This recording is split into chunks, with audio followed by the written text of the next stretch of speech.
say you went to the best university when you can't even pronounce its name. You appear to be ashamed of the very university you went to. We are sorry for you. But Mr. Speaker, on a serious note, I wanted to say that we welcome the students of the university and the staff. But it is a serious point that the University of Nairobi appears to be going down. It could well be on account of management.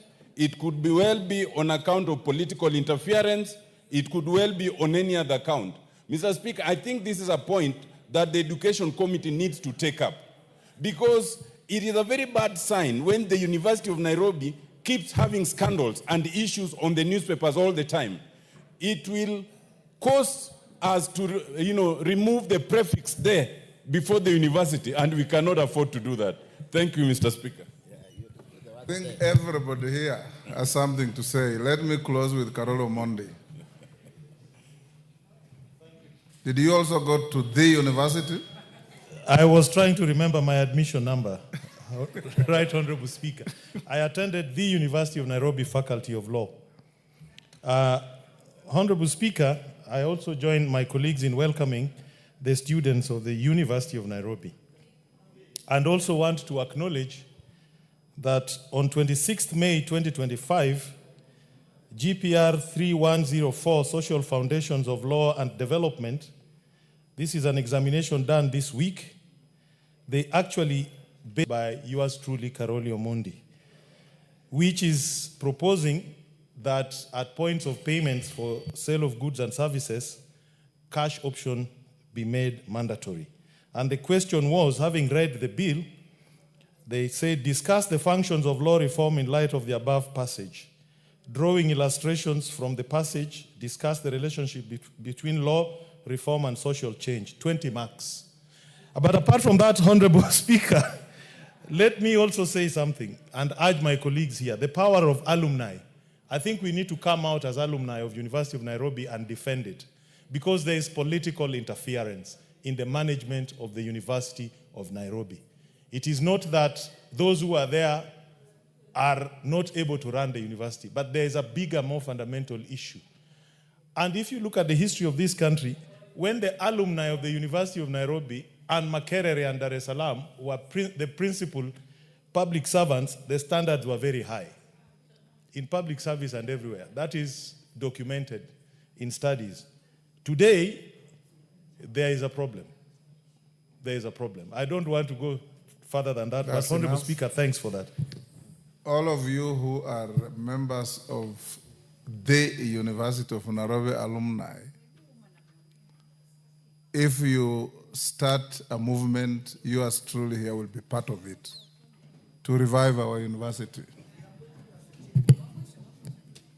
Who, Wangari? Yes. You also went there? Yes. And it's important. Go ahead. I also went there. Thank you, Mr. Speaker. I wanted to confirm that even women, myself, Honorable Mayaka, went to the University of Nairobi. And our Deputy Speaker was a teacher there. But more importantly, Mr. Speaker, the University of Nairobi stood out not as just an academic giant, but also as a serious incubator of leaders. Myself, I was the vice chair of SONU in 2006 in the university, Mr. Speaker, and we have seen the metamorphosis, what has happened to the leadership, to the administration, and I agree that with Honorable Karoli, we are very many here. Maybe we should start a serious caucus of the university, because to read what is going on in that university is heartbreaking, and we hope that even these students, they can revive their students' union exactly to make sure that they also push for what should happen in the university, so that it does not happen as it is like the leadership is in bed with the administration. That separation, Mr. Speaker, was very important. So I hope that we can pick it up, as you say, but and redeem the face of the University of Nairobi. Thank you, Mr. Speaker. Thank you, members. Allow me to acknowledge, apart from those the University of Nairobi students and teachers, in the Speaker's Gallery, there's Mudhembwa Secondary School from Masinga, Machakos. Students, when you are mentioned, you stand so that the House can acknowledge you. Kiunis in the public gallery, we have Kiuni's Schools at the river from Mavoko, Machakos. Kenegut Day Secondary School from Ainamoi, Kericho. Nam Schools from Roysambu, Nairobi. Eselengei Supat Girls from Kajiado, East Kajiado. And Kihoya Primary School from Kangema, Muranga. I've been asked by the member for Kangema to welcome his school. In doing so, you can welcome all the others so that we go to other business.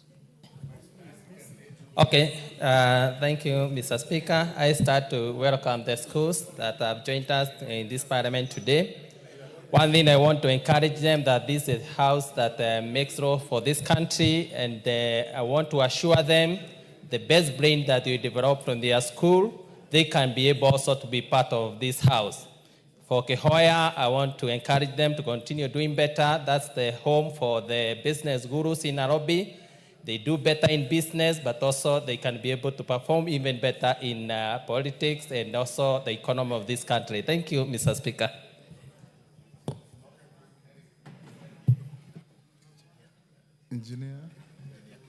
Engineer Kiragu, 1 minute. Thank you, Honorable Speaker. I take also this opportunity to welcome students from Garariga Secondary School, Limuru, and Limuru Girls to Parliament. Thank you, Speaker, for setting aside a time for us to urge Professor Ngogi Wadiongo. This is a professor who knew these two schools very well, and he contributed a lot for them.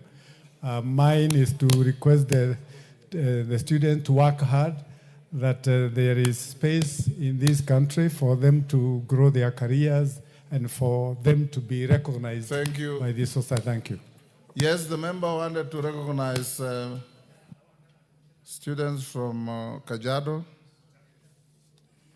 Go ahead. From Kajiado, from Machakos. Machakos, yes. Yes. Thank you, Honorable Speaker. I would like to welcome the students from Machakos, that is from Mavoko and Masinga, who have come to visit the Parliament. This is a house of debate. This is a house where we do legislation. This is a house where we legislate. We represent. This is where your parents send us, and we oversight. So you're welcome. There's many years ago, I visited the Parliament, and I was seated there, and now I am seated in here. So it is possible for you to be here. Thank you. That's enough. You. Member for Kajiado East.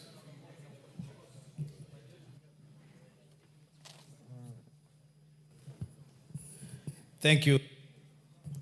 Thank you, Honorable Speaker, for giving me the chance to also recognize and welcome our young students from Mashuru in Kajiado East constituency, Eselenge Supat. I'd like to welcome them and let them know that they are leaders for tomorrow. I'd like to encourage, this is a gold school. Then in our society, I am extremely very happy to see that many parents in Maasai communities are now sending girls to school. And this is a special school that I like to acknowledge it and welcome them and aspire them to do more, do better. Let the sky be the limit, because tomorrow they can be here too. One of them could be a member of parliament for Kajiado East constituency, and I like to encourage them to work hard and strive to do better and realize their dreams. Kwa hivyo karibuni sana. Thank you, Mr. Speaker. The last. And in future, when I ask one of you to welcome students on your behalf, you should obey that order. Thank you, Honorable Speaker. I want to welcome students from Kenekut Secondary School. As the county MP, I'm very happy and proud of them. And Honorable Speaker, I'm also happy to report that this is a school that is doing well.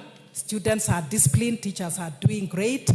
And as here, Honorable Speaker, I had one of the students I sponsored as a teen mother, and she's joining university. She's scored a C+, and she has 2 children out of marriage, and she decided to go back to school because of the program that I call it Usawa kwa Wote. So I'm very proud of the school, and I'm proud of the girl child, and I pray that all students do well. Thank you, Honorable Speaker. Well done. I hope you didn't break the marriage.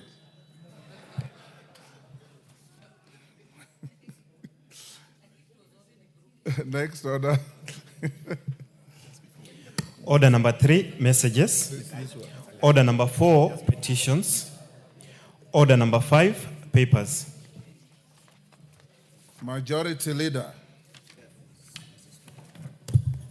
Mr. Speaker, I want to thank you for this opportunity. Honorable Speaker, I beg to lay the following papers on the table of the House today, Thursday, May 29th, 2025. A, reports of the Auditor General and financial statements for the year ended 30th June 2023 and the certificates therein in respect of 1, also Olesos Training Institute, Kipsinende Training Institute, Rift Valley Training Institute, Tana River Technical and Vocational College, Bungoma North Technical and Vocational College, Bumbe Technical Training Institute, Lugari Diploma Teachers Training College, St. Augustine Teachers Training College, Iregi, St. Paul's Kibabi Diploma Teachers Training College. And B, Honorable Speaker, reports of the Auditor General and financial statements for the year ended 30th June 2023 and 30th June 2024, and certificates therein in respect of the Masai Mara Technical and Vocational College, Naivasha Technical and Vocational College, Siala Technical Training Institute, MSOS Technical and Vocational College, Kabusi Technical and Vocational College, Sikri Technical and Vocational College, Tigania East Technical and Vocational College, and lastly, Honorable Speaker, Tharaka Technical and Vocational College. Honorable Speaker, I beg to lay. Chair, Departmental Committee on Social Protection, Alice. Thank you, Honorable Speaker. Honorable Speaker, I beg to lay the following papers on the floor of the House today, Thursday, 29th May 2025. Report of the Departmental Committee on Social Protection on its consideration of 1, the Kenya Sign Language Bill, National Assembly Bill number 1 of 2024, and 2, the Kenya Sign Language Bill, Senate Bill number 9 of 2023. Thank you, Honorable Speaker. Chair, Departmental Committee on Justice and Legal Affairs, Murugara. Thank you very much, Mr. Speaker. Mr. Speaker, I beg to lay the following papers on the table of the House today, Thursday, 29th May 2025. Reports of the Departmental Committee on Justice and Legal Affairs on its consideration of the following. Number 1, the President's Memorandum on the Conflict of Interest Bill, National Assembly Bill number 12 of 2023. Number 2, the President's Memorandum to the Anti-Money Laundering and Combating of Terrorism Financing Laws, Amendment Bill, National Assembly Bill number 5 of 2025. Number 3, the Elections Offences Amendment Bill number 2, Senate Bill number 28 of 2024. And number 4, the Political Parties Amendment number 2, Senate Bill number 26 of 2024. Thank you very much, Honorable Speaker. Thank you. Next order. Yes, Honorable Junet.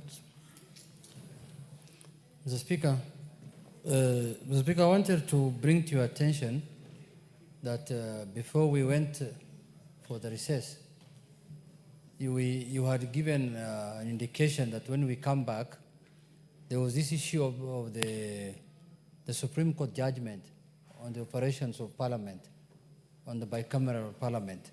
Mr. Speaker, I wanted to indulge you. You are very right. Yeah, when do you think you can? Because you remember there is also a bill, the County Assembly's pension bill, yes, that originated from the Senate, and it was a money bill. Yes. And you stepped it down so that you can deal with that matter accordingly. You are very right. Yeah. The communication is ready. Yes. I'll deliver it either on Tuesday or Wednesday, depending on the load of work. Yes. Yes. Then lastly, Mr. Speaker, I wanted to bring to the attention of members on what the Chair of Justice and Legal Affairs has just tabled. The bills which have the memorandum of the President, the bill on money laundering, anti-money laundering, and the bill on conflict of interest. I want to ask members to take those. I have a communication on it. Thank you, better Mr. hold Speaker. your horses. Thank you, Mr. Speaker. Yes. Next order. Order number 6, notices of motion. Sharia. Thank you, Honorable Speaker. Honorable Speaker, I beg to give notice of the following motion. Yes. That aware that Article 95(2) of the Constitution provides that the National Assembly deliberates on and resolves issues of concern to the people. Further aware that the Higher Education Loans Board is mandated to provide financial support to Kenyans pursuing higher education through loans, bursaries, and scholarship, noting that students enrolled at the Kenya Medical Training College, currently totaling approximately 70,000 students, with 30,000 of these having joined the institution in 2024, concerned that 40% of KMTC student population require financial support similar to that offered to students in other public tertiary institutions such as technical training institutes in the country, but are excluded from receiving HELB support. Appreciating that education funding plays a vital role in enhancing access to education for Kenyans, hence boosting the economic growth of the country. This House therefore resolves that 1. The government, through the Ministry of Education, facilitate the issuance of HELB loans to students at the Kenya Medical Training College, and 2. If no funds are appropriated for this exercise, approval is hereby granted for the National Treasury to release funds amounting to not less than Kenya shillings 1.5 billion to the Higher Education Loans Board, pursuant to Article 223 of the Constitution, for loans to KMTC students, and that such release be regularized through the third supplementary estimates 3 for the financial year 24-25. I thank you, Honorable Speaker. Thank you, Sharia. Yes, Junet. Mr. Speaker, I wish to bring to your attention a matter that is also very, very important to this House, Mr. Speaker. Mr. Speaker, it's about how this Parliament operates. Mr. Speaker, there is a ruling that has happened today in relation to matter that is pending before the Justice and Legal Affairs Departmental Committee. Mr. Speaker, the tradition, the precedents, this is a house of procedure, traditions, and precedents. And this is something that has been pronounced upon by previous speakers. That, Mr. Speaker, a matter that is seized of by the House, especially when a matter has been committed to a committee of the House by the Speaker, because the committee of the House is a sitting of this plenary. Mr. Speaker, the courts have to wait until Parliament concludes the matter, and then after that, anybody who wants to go to court can go to court and litigate the matter there. But, Mr. Speaker, you cannot inject the House from doing their work. You cannot inject Parliament from doing their constitutional mandate, Mr. Speaker, under Article 95 and 96. Because even us, we cannot legislate on a matter that is before a court of law. We have to wait until the court concludes it is the matter in one way or the other. Then from there is when we can legislate. Even a petition, the Deputy Speaker is saying. So, Mr. Speaker, there is something that happened a week ago. And I think in your own wisdom, you were lenient a bit because I think you wanted some decorum as a head of one arm of government. But, Mr. Speaker, Parliament will not take it anymore, going forward, lying down. Because if a bill is presented in Parliament and the bill goes through the first reading on the floor of the House and committed to a committee, anybody who has a problem with that bill must wait for the bill to go through the second reading, third reading, it goes for assent. Then after that, go to the court and declare it unconstitutional, the whole of it, section of it, clause, any clause that you are not happy with, if the court agrees with you.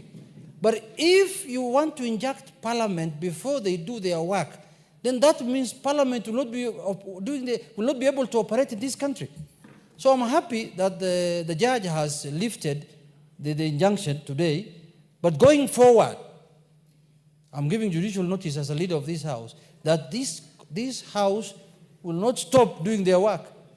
In fact, if the ruling does not come out today, we are planning to sit tomorrow so that we can vet and finish our business. Then you can go to court and do whatever you want to do. Thank you, Mr. Speaker. Hold on. I don't want to open debate on this. What the minority leader is saying falls in sync with what the Honorable Tenda Molo raised yesterday on the same matter. There is a ruling or a communication in the offing on the same matter so that we give a precedent-setting direction on the matter. But for avoidance of doubt, nobody, and I repeat, nobody, has the power under any law or under our Constitution to injunct Parliament from doing its work. Parliament is a constitutional body enjoined with authority to discharge constitutional functions. And once a matter is before Parliament and it is under consideration, whether it's in committee or in the plenary, the committees mirror the plenary. And the proceedings in committees are akin to proceedings in plenary. In future, and I think I have, for the information of the House, I have asked the Chief Justice to have some colloquium with some members of this House, including yours truly, so that we do not continue talking at each other as arms of government. We need each other, but we discourage and we frown at any overreach by any arm of government on the other arm, especially on matters that are legally clear, constitutionally clear, and morally untenable. So I direct the committee on JLAC to proceed without haste and vet the nominees for chairman and members of IEBC and bring the report to this House. Any aggrieved party, whether it's in the judiciary, in the executive, or general public, can then go to court and challenge something that we as Parliament will be funked as official. And let it be as clear as that. But there will be a precedent-setting communication next week on this matter that will guide us going to the future. Thank you. Honorable members, I want us to reorganize the order paper as follows. We'll skip order number 7 for now.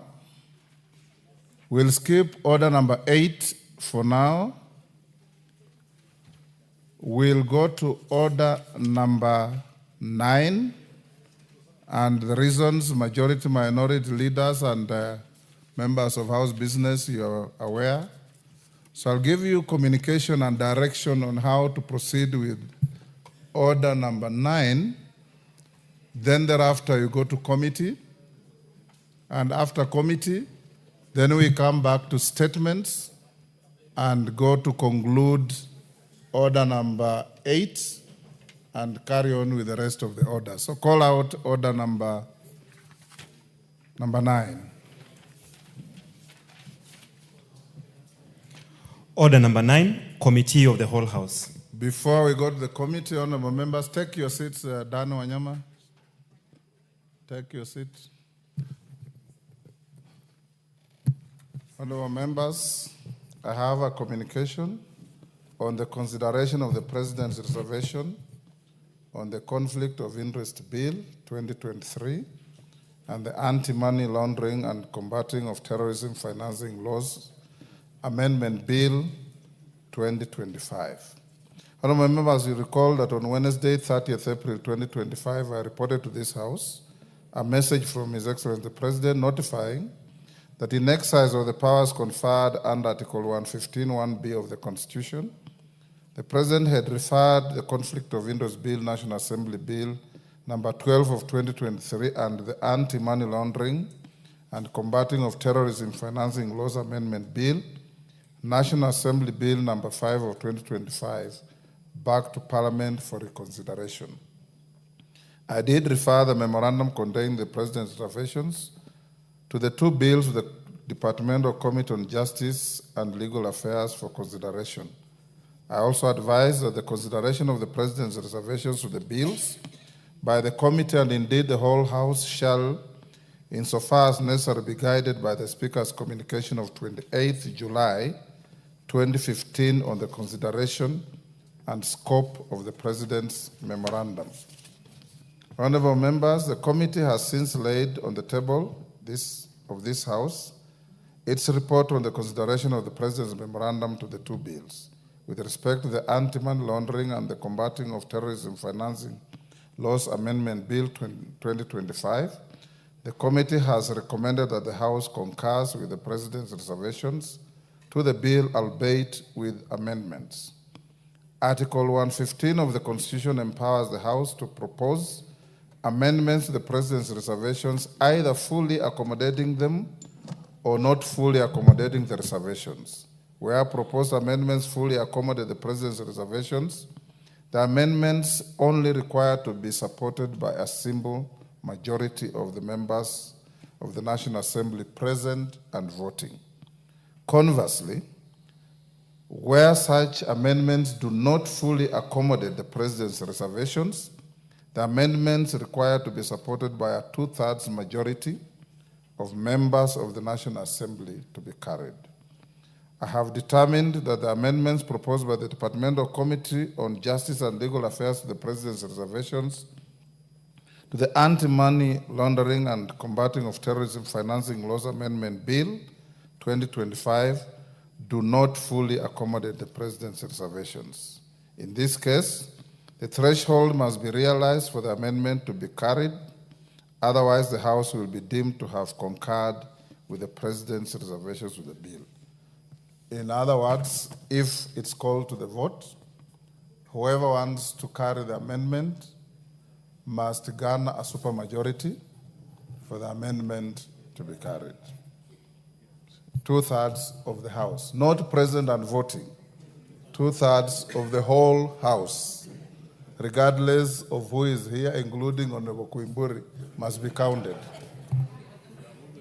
Honorable members, regarding the Conflict of Interest Bill 2023, I am informed that the committee recommends that the House does not concur with the President's reservations to the bill. Conversely, for the House to uphold the recommendation of the Departmental Committee on Justice and Legal Affairs that the House does not concur with the President's reservations to the Conflict of Interest Bill 2023, the House shall be required to muster the support of at least 233 members. This is in keeping with the provisions of Article 115(4) of the Constitution, which requires that such a proposal be supported by at least 2/3 of the members of the National Assembly. If this threshold is not achieved, the House will be deemed to have concurred with the President's reservations to the bill. So, Honorable Murugara, if you want your proposals to be carried, you must have 233 members. For clarity, honorable members, the recommended text in respect to the President's reservations to the two bills has been published in the order paper for this sitting. I thank you. So as we go to committee, where the direction is on supermajority, Deputy Speaker, as you chair the committee or whoever is chairing the committee, when you go to the vote, you go straight to a division because you need a supermajority. It is not a yes or a nay vote. Will you now be upstanding?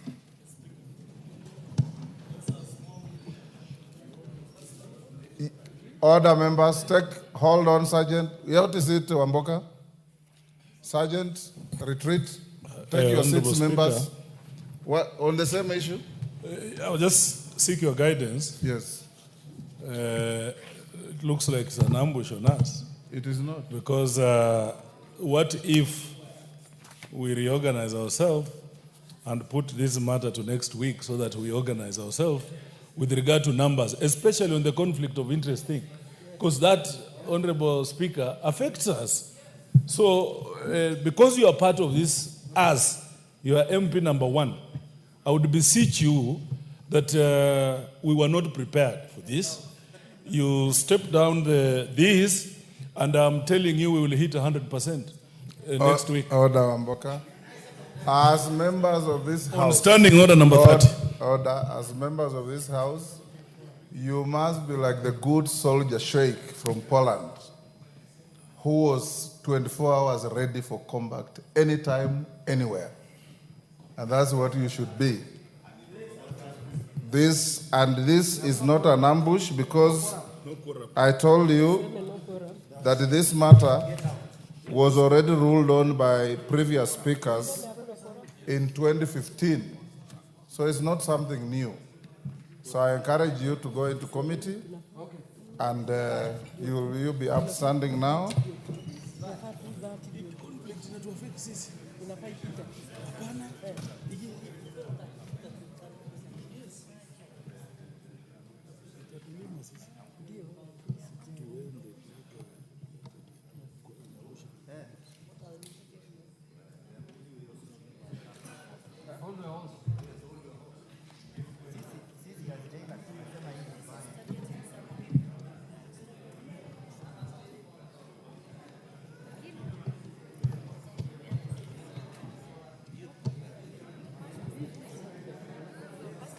Honorable members, we may be seated.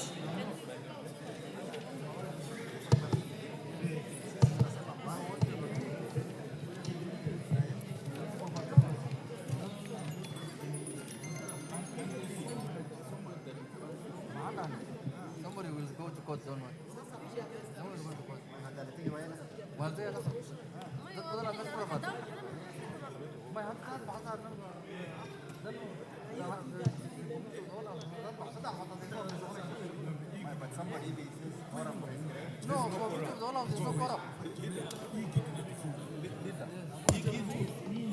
Itamaliza wabunge. Hii kitu itatumaliza.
Honorable members, I now call the House to order, and so we can begin. Clerk, you may call out. President's reservation to clause 2.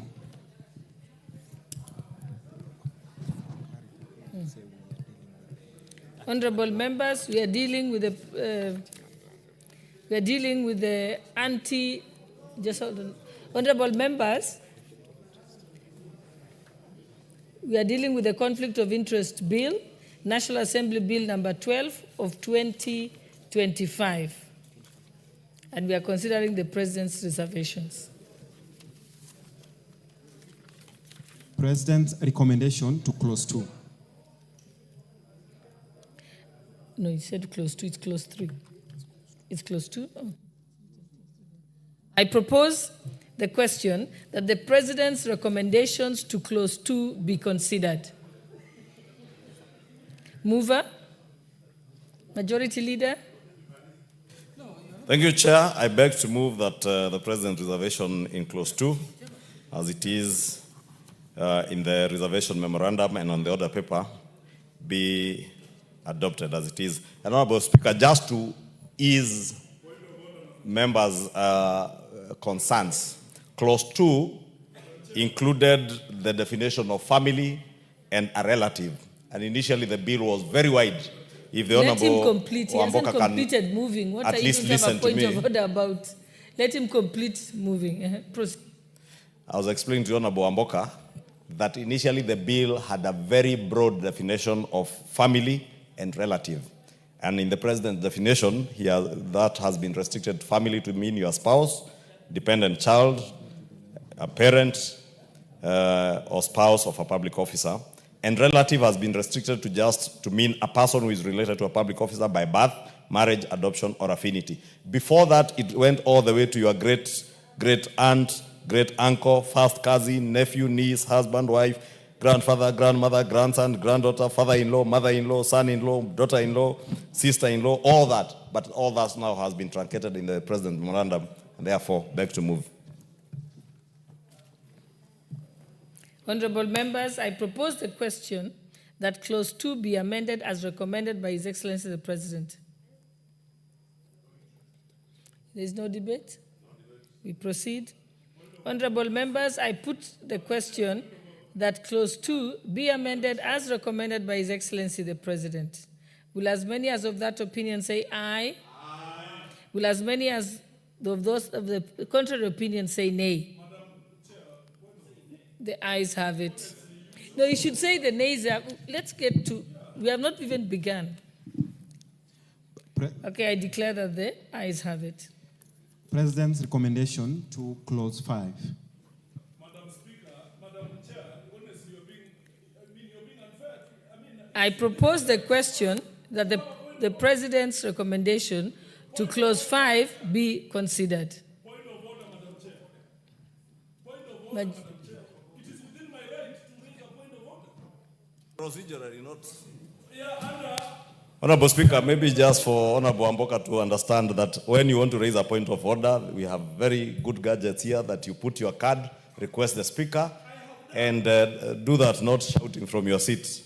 It becomes very dishonorable when we go that way. Honorable Speaker, Clause 5, I beg to move that we adopt Clause 5 as it is on the order paper. Again, this relates to the administration of this act. And it's important for Honorable Amboka to listen.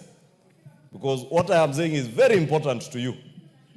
It affects you and affects me and affects even judicial officers.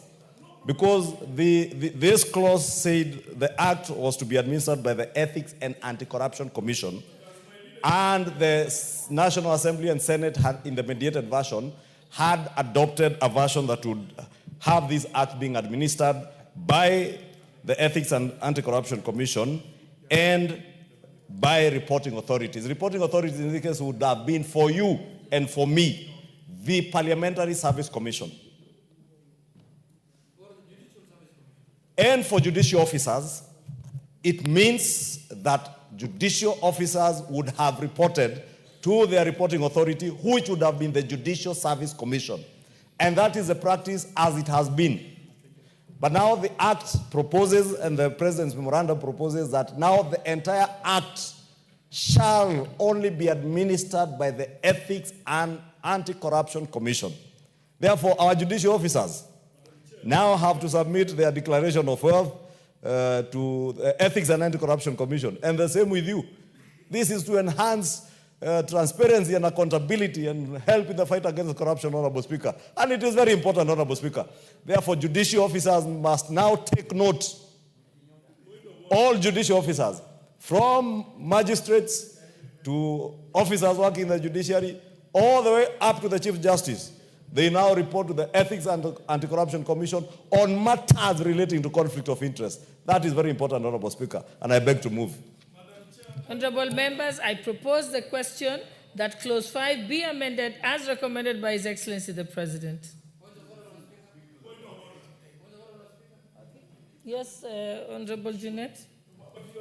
Madam Speaker, I wish to reiterate what the majority leader said, that members need to take note that both members of parliament or the legislative arm of the country and the judiciary will be reporting to Ethics and Anti-Corruption Commission. Madam Speaker, this is a very serious policy change. This thing is going to put many people in jail, the way I see it. Because the corrupt. Because, why do I say so? Madam Speaker, there is no due process, the way I see. Because before you report to Ethics and Anti-Corruption Commission, you should report first to the bodies, the constitutional bodies that manage those institutions. But that's why JSC is in place.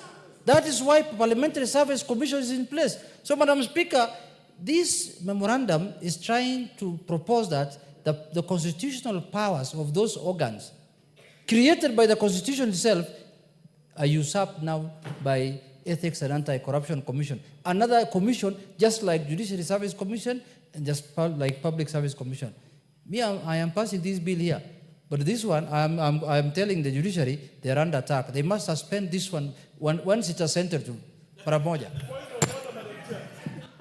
Honorable members, I now put the question that clause 6 be amended as recommended by His Excellency the President. Will as many as of that opinion say aye?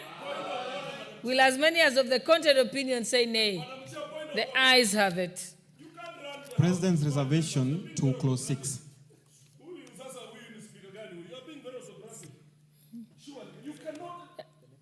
The next majority leader.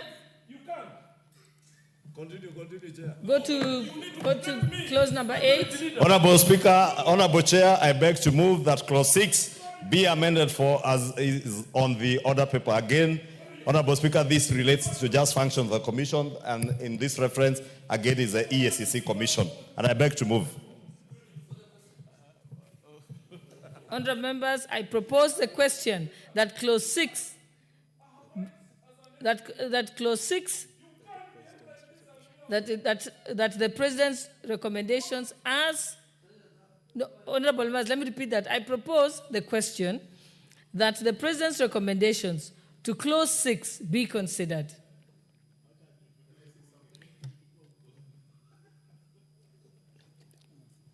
Mover? Leader, majority leader, yes? Oh, he's moved it. Okay. All right. There is no debate? Okay. Honorable members, I propose the question that clause 6 be amended as recommended by His Excellency the President. Honorable members, I now put the question that clause 6 be amended as recommended by His Excellency the President. Will as many as of that opinion say aye? Will as many as of the contrary opinion say nay? The ayes have it.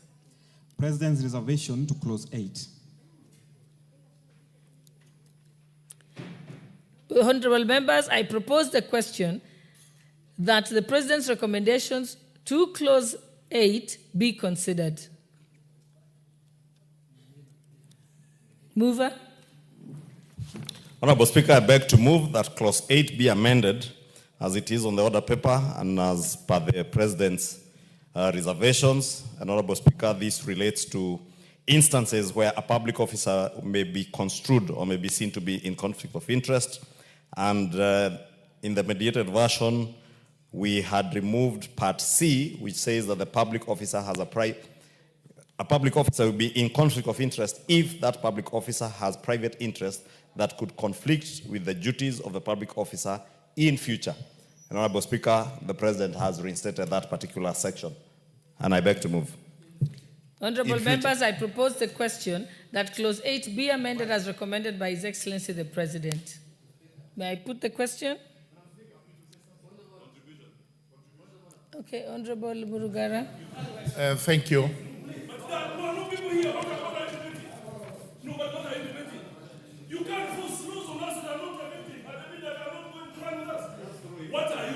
Throw him out. It's gross disorder. Thank you. Thank you. Thank you. Honorable Wanami, please be orderly.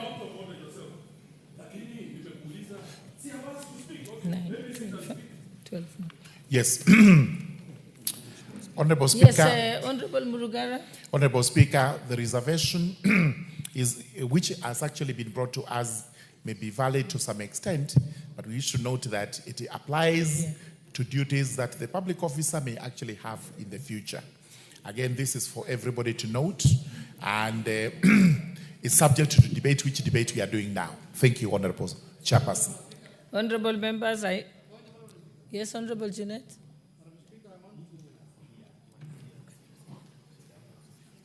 Madam Speaker, I also want to add my voice to it. Madam Speaker, I don't know how we are legislating for the future. That if someone is going to have a conflict of interest in the future, Madam Speaker, I don't think this clause has any meaning other than making things more difficult. Because if you say, if a member, and in the mediation report, it was removed.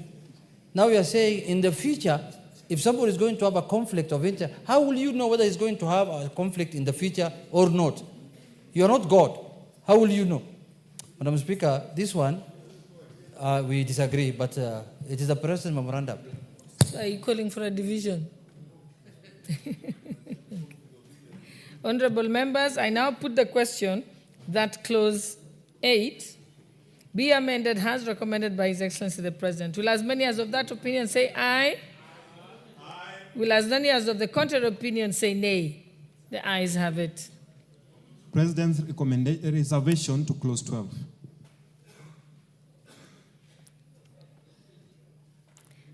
Honorable members, I propose the question that the President's recommendations to clause 12 be considered. Mover. Honorable Speaker, I beg to move that clause 12 be adopted as proposed by the President in his reservations and as it is on the order paper. Honorable Speaker, again, clause 12 had a proviso under clause 3, which was introduced in the mediated version, which says that despite subsection 1, no proceeding shall lie against a public officer who grants special consideration or treatment or advantage in good faith. That, again, Honorable Speaker, the President's reservation are to remove that particular clause.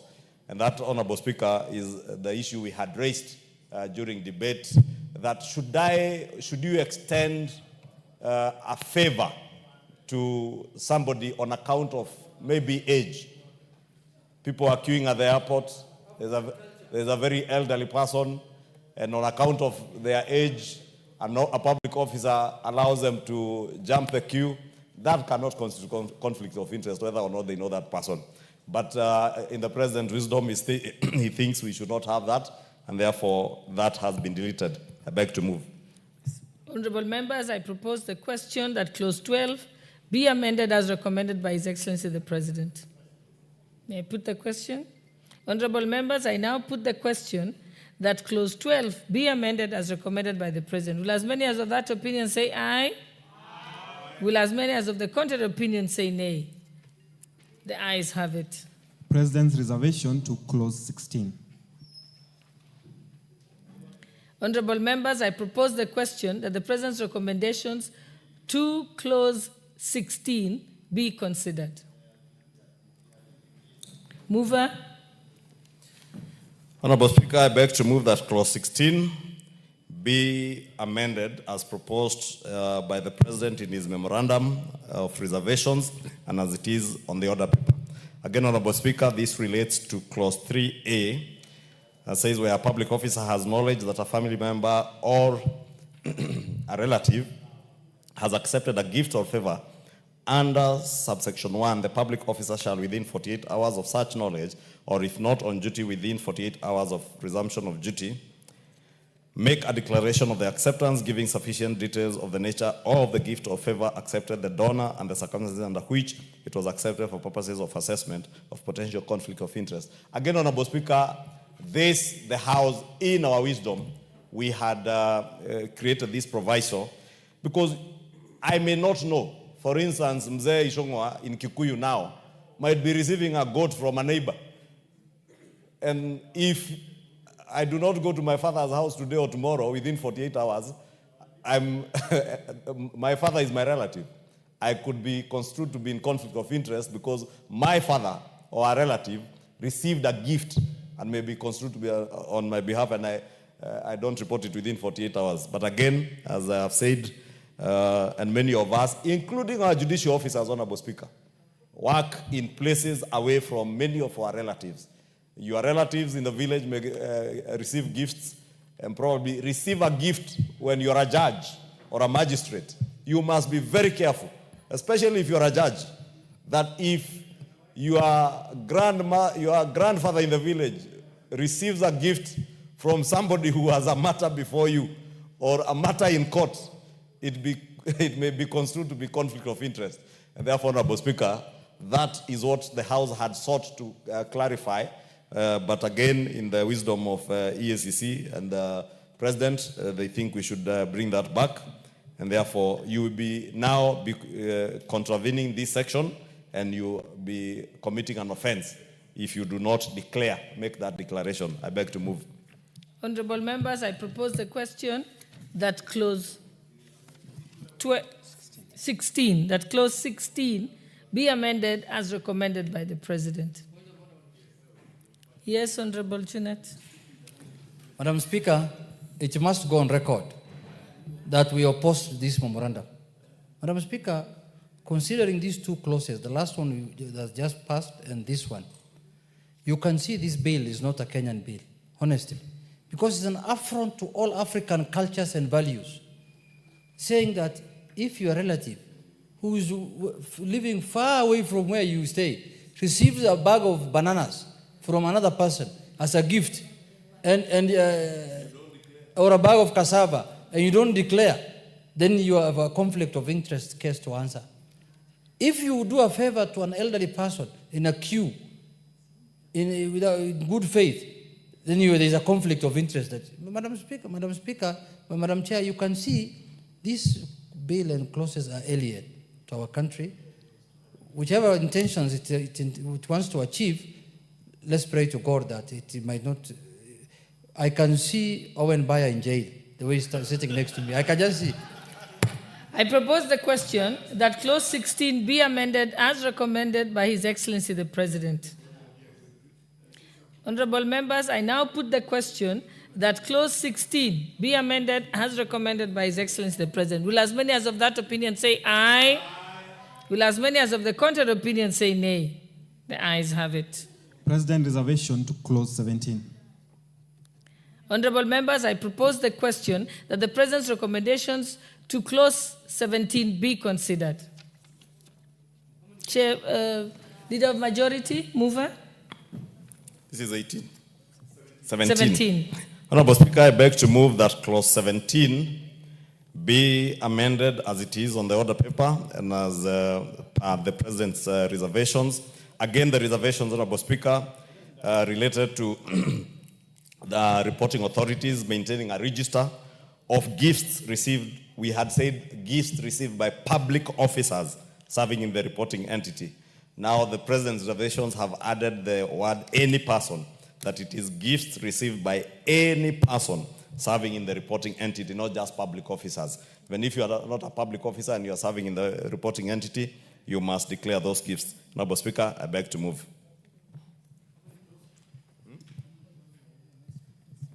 Honorable members, I propose the question that clause 17 be amended as recommended by His Excellency the President. Honorable members, I put... Yes, Honorable Murugara. Yes, thank you, Madam Chairperson. It's good that we make a comment on this, and exactly that's what it says. A register will be maintained of all persons that receive gifts, including when the judge comes to visit my court, and sometimes they come with their old ladies, their mothers, because sometimes it's nice to carry an old lady to show her the rest of the country, and I gift her with a chicken. If the judge forgets to declare that chicken, he will have committed an offense and he will be liable to prosecution. And it's not just the judge, it's any person, any public officer who fails to make the declaration. But this is a reservation. It's a reservation, and we just have to go by it. Thank you. Honorable members, I now put the question that clause 17 be amended as recommended by His Excellency the President. Will as many as of that opinion say aye? Aye. Will as many as of the contrary opinion say nay? The ayes have it. President's reservation to clause 18. I propose the question that the President's recommendations to clause 18 be considered. Mover. Honorable Speaker, I beg to move that clause 18 be amended as provided for on the order paper and as per the President's reservations. This relates again to gifts, Honorable Speaker. And 18 had said a public officer, member of the officer's family or relative of the public officer shall not accept any complimentary treatment for any purpose unless a complimentary treatment offered is required in his official capacity or in exceptional capacities. And 2A was giving provisos on that, Honorable Speaker, and that is what the President has reinstated. I beg to move. Honorable members, I propose the question that clause 18 be amended as recommended by His Excellency the President.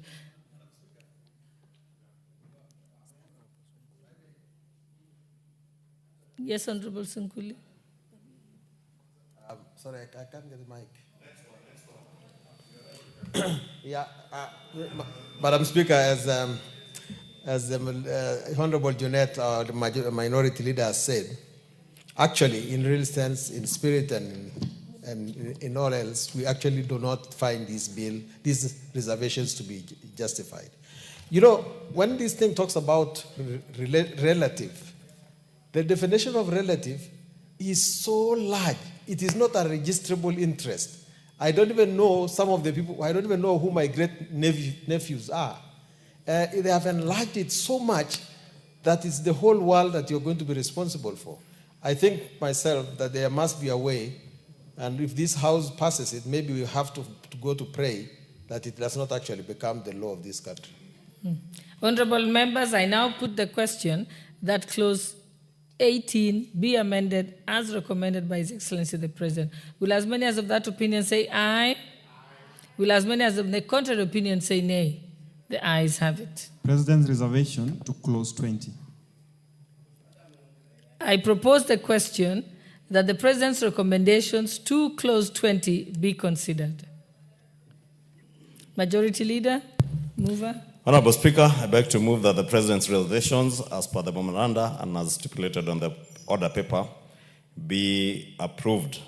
Honorable Speaker, again, this relates to acquiring of interest. Members, you remember what we were discussing in debate on whether a public officer shall, or rather, it's stipulated that a public officer shall not acquire an interest in a partnership, private company, or any other legal entity that is a party to a contract with any reporting entity under which the partnership, private company, or legal entity receives a benefit. Again, Honorable Speaker, that related to reporting entities since, as I said, PSC, JSC, ESCC, and we had sought to restrict it to only your reporting entity, but it has been restated to mean any reporting entity. Thank you, Honorable Speaker. Honorable members, I now put the question. Honorable members, I now propose the question that clause 20 be amended as recommended by His Excellency the President. Yes, Honorable Murugara. Thank you, Madam Chairperson. Again, another interesting proposal here, in that everybody, public officers, including judges and everybody else, must know that you cannot buy shares in a bank where the JSE is actually banking, because it has a contract of banking, and you cannot buy shares in that one or any other. This is what is being prohibited, and now that it's being reinstated as a presidential reservation, we will pass it, but it's good to note what our reservations were and why the Justice and Legal Affairs Committee rejected those reservations. Honorable members, I now put the question that clause 20 be amended as recommended by His Excellency the President. Will as many as of that opinion say aye? Aye. Aye. Will as many as of the contrary opinion say nay? The ayes have it. President's reservation to clause 30. Honorable members, I now propose the question that the President's recommendations to Clause 30 be considered. Majority Leader? 30. Honorable Speaker, I beg to move that Clause 30 be amended as provided for in the President's reservations, Memorandum of Reservations, and as it is on the order paper. This is deletion of subsection 2, where we had removed that this subsection shall not apply to a member of parliament or a county assembly. Now it applies, since that is being deleted. Beg to move. Honorable members, I propose the question that Clause 30 be amended as recommended by His Excellency the President. Honorable members, I now put the question that Clause 30 be amended as recommended by His Excellency the President. Will as many as of that opinion say aye? Aye. Will as many as of the contrary opinion say nay? The ayes have it. President's reservation to Clause 31. I propose the question that the President's recommendations to Clause 31 be considered. Mover? Honorable Speaker, I beg to move that Clause 31 be amended as per the President's Memorandum of Reservations and as stipulated on the order paper. Again, Honorable Speaker, this relates to... Sorry. I'm saying it relates to declarations, and there was 4 that we had deleted, which has been restated that for purposes of this section, material change means at least 25% increase or decrease in the value of an income, asset, or ability, the disposal or acquisition of an asset or ability, changes in marital status, appointment to or changes in directorships, changes in memberships in companies and partnerships and other legal entities, however established, or changes in the membership in social associations, societies, clubs, foundations, or trusts. We had deleted that particular provision in the mediated version, Honorable Speaker, and was there in the original bill, and it has been reinstated. And of course, we had very good reasons of removing that on what we are supposed as public officers, or rather what public officers must submit to the Commission in their declaration of assets and liabilities. But that has now been restated, Honorable Speaker. I beg to move. Thank you. Honorable members, I propose the question that Clause 31 be amended as recommended by His Excellency the President. Honorable members, I now put the question that Clause 31 be amended as recommended by His Excellency the President. Will as many as of that opinion say aye? Aye. Will as many as of the contrary opinion say nay? The ayes have it. President reservation to Clause 35. I propose the question that the President's recommendation to Clause 35 be considered. Mover? Thank you, Honorable Speaker. I beg to move that Clause 35 be amended as provided for in the order paper and as per the President's Memorandum of Reservations. Again, Honorable Speaker, this related to Clause 33C, 1C, which we had removed, and it's been reinstated, just stating its completeness and correctness. Thank you, Honorable Speaker. I beg to move.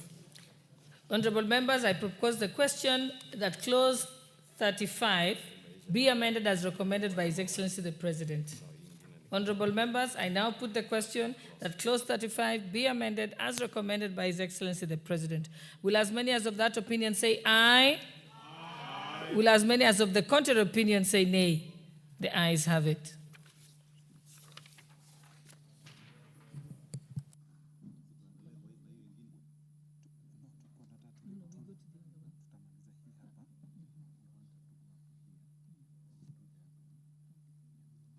Say, Honorable mover of this bill. Honorable Chairperson, I beg to move that the committee do report to the House its consideration of the President's reservations to the Conflict of Interest Bill, National Assembly Bill number 12 of 2023, up to Clause 35 and its approval.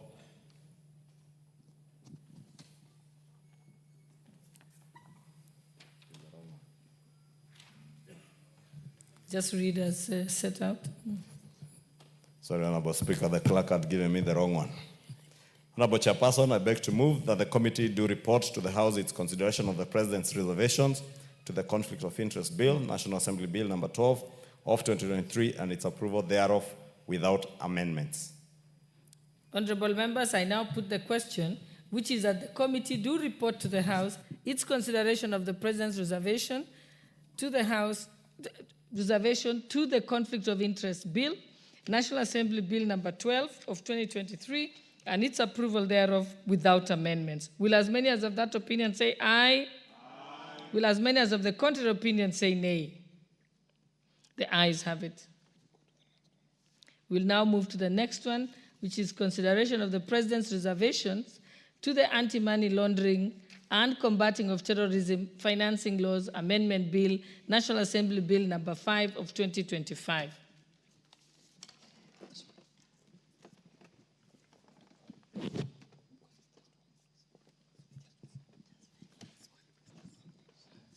President's reservation to clause 3.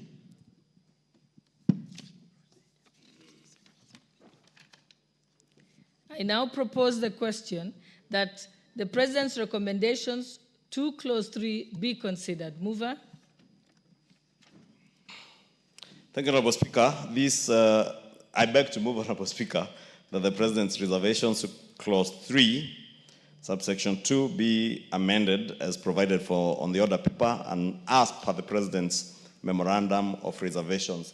This, Honorable Speaker, related to the transitional clause relating to the Financial Reporting Center, where we had created a transitional mechanism that would have extended the term of the current Director General by a further 2 years, and the President has expressed his reservations to that in line with the Mwongozo policy, and recommends that the existing office holder appointed under Section 25 will continue to serve in office to complete their tenure under the provisions applicable at the time of the appointment. And therefore, Honorable Speaker, I beg to move. Honorable members, I propose the question that clause 3 be amended as recommended by His Excellency the President. Honorable members, I now put the question that clause 3 be amended as recommended by the President. Will as many as of that opinion say aye? Aye. Will as many as of the contrary opinion say nay? The ayes have it. Mover. Thank you, Honorable Chair. I was laughing at the Honorable Murugara because he has naturally dropped his amendment by the fact that he could not mobilize 2/3. Honorable Chairperson, I beg to move that the committee do report to the House its consideration of the President's reservation to the Anti-Money Laundering and Combating of Terrorism Financing Laws Amendment Bill, National Assembly Bill number 5 of 2025, and its approval thereof without amendments. Honorable members, I now put the question, which is that the committee do report to the House its consideration of the President's reservation to the Anti-Money Laundering and Combating of Terrorism and Financing Laws Amendment Bill, National Assembly Bill number 5 of 2025, and its approval thereof without amendments. Will as many as of that opinion say aye? Aye. Will as many as of the contrary opinion say nay? The ayes have it.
Thank you. Honorable Speaker, I beg to report that the Committee of the Whole House has considered Chair, let me invite you again. I was Thank not you. on record. Chairperson, please proceed. Thank you very much. Honorable Chairperson, Honorable Speaker, I beg to report that the Committee of the Whole House has considered the President's reservation to the Conflict of Interest Bill, National Assembly Bill number 12 of 2023, and approved the same without amendments.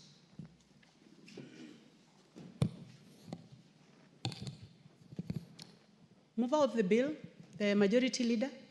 Honorable Speaker, I beg to move that the House do agree with the committee in the said report.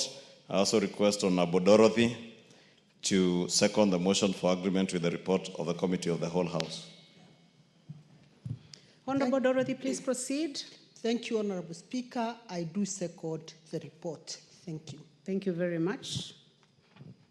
Honorable members, I propose the question, which is that the House do agree with the committee in the said report.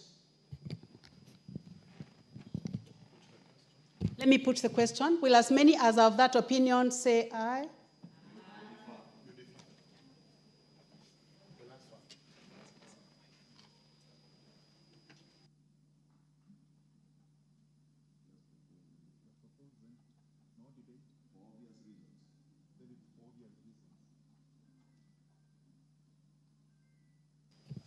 Honorable members, for the convenience of the House, we move to the next bill.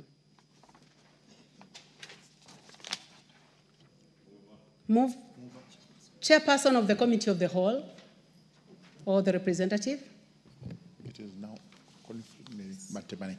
Thank you.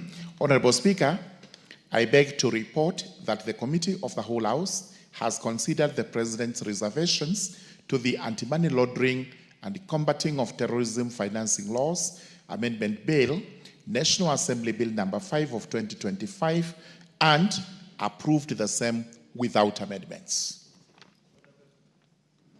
Mover of the bill, Majority Leader.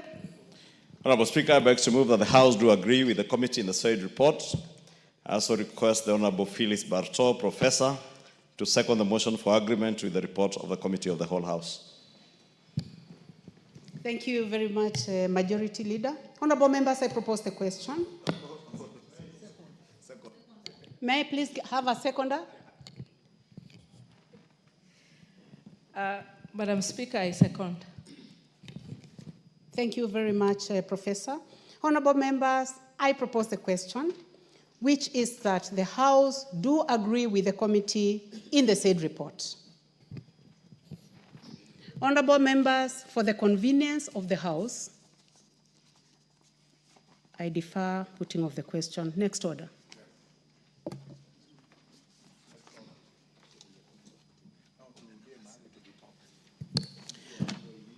Order number 7, questions and statements.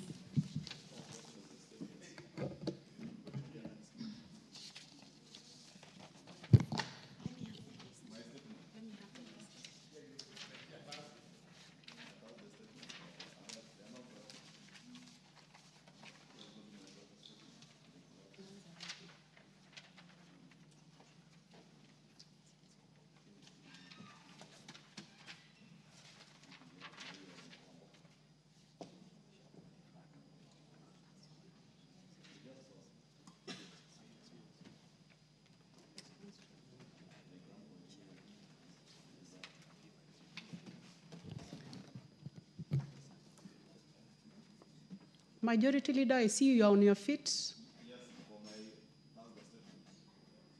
I don't think there are questions, Honorable Speaker.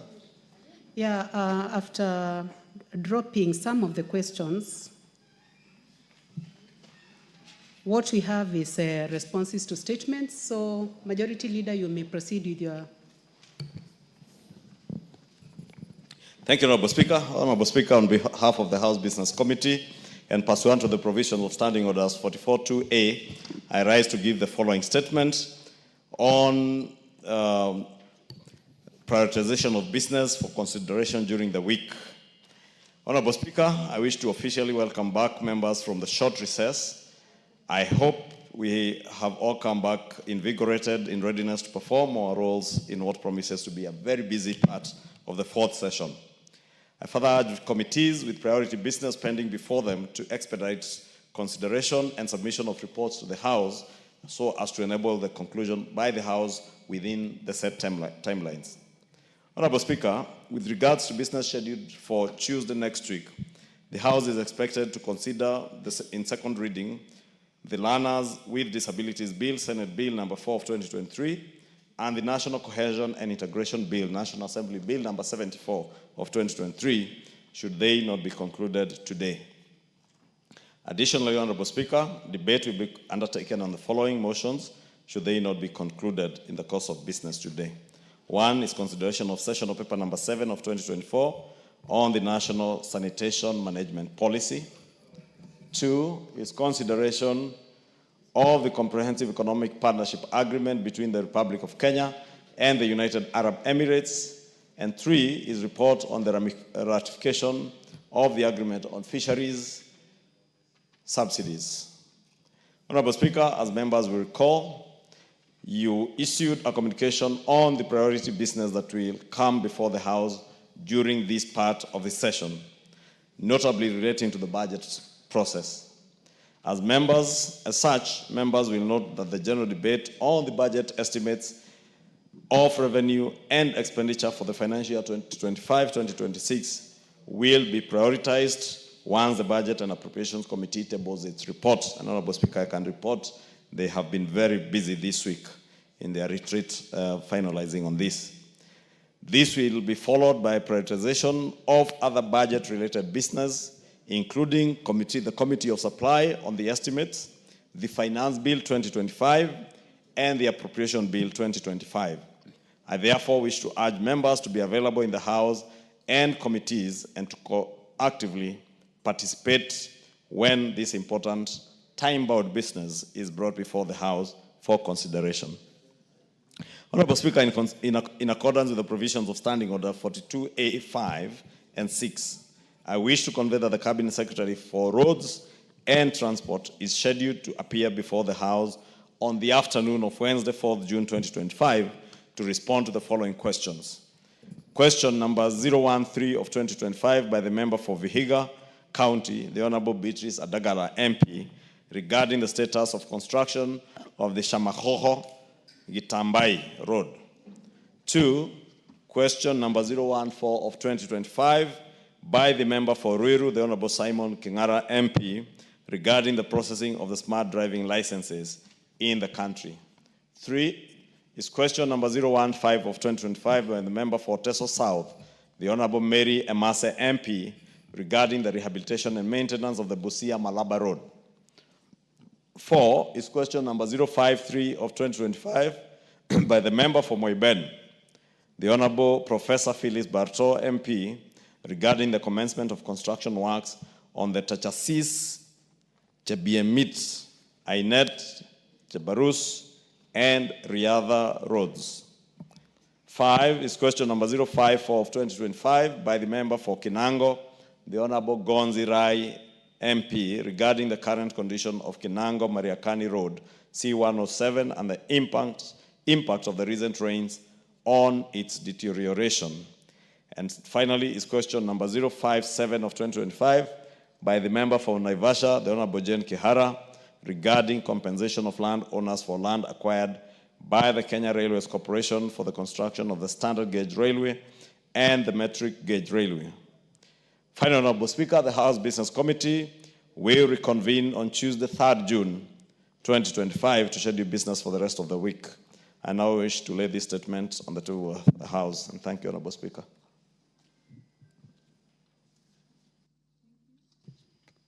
Thank you very much, Majority Leader. Honorable members, before we proceed, I would like to welcome the following guests. In the Speaker's Gallery this afternoon, we have Kanywa Mbora Boys High School, Mbere North Constituency in Embu County, Kajiado SDA School from Kajiado Central, Kajiado County. Also in the public gallery, honorable members, we have Limuru Girls School from Limuru constituency, Kiambu County. Honorable members, let us welcome them our usual way.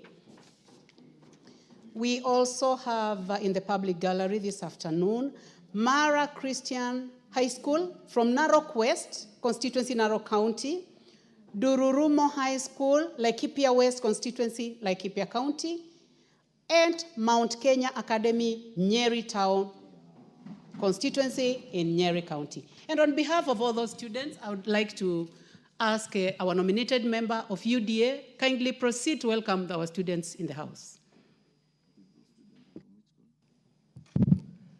Thank you, Madam Speaker. Madam Speaker, may I take this opportunity to welcome all the learners and their teachers, both in the public gallery and in the Speaker's gallery, to the House of Parliament. I want to encourage them that today is a learning process for them. Tomorrow they'll have an opportunity to serve in this House. Feel encouraged, go back to your institutions, work very hard. I have heard the schools being mentioned, and I have no doubt in my mind that you will produce in future very good debaters, excellent legislators to come and be in this House. Thank you, Honorable Speaker. Learners and teachers feel welcome to the House of Parliament. Thank you very much. I would like to give a chance also to the Honorable Badi Twalib from Mombasa County to welcome our students. Asante sana Mheshimiwa Spika. Nataka kuwakaribisha wanafunzi wote wa kutoka Narok, kutoka kule Nyeri pia, lakini nataka kusema kwa wawe na moyo wa kuamini kama kila kitu inawezekana. Sisi pia tulitoka hapo hapo tukitamani, lakini leo ni viongozi.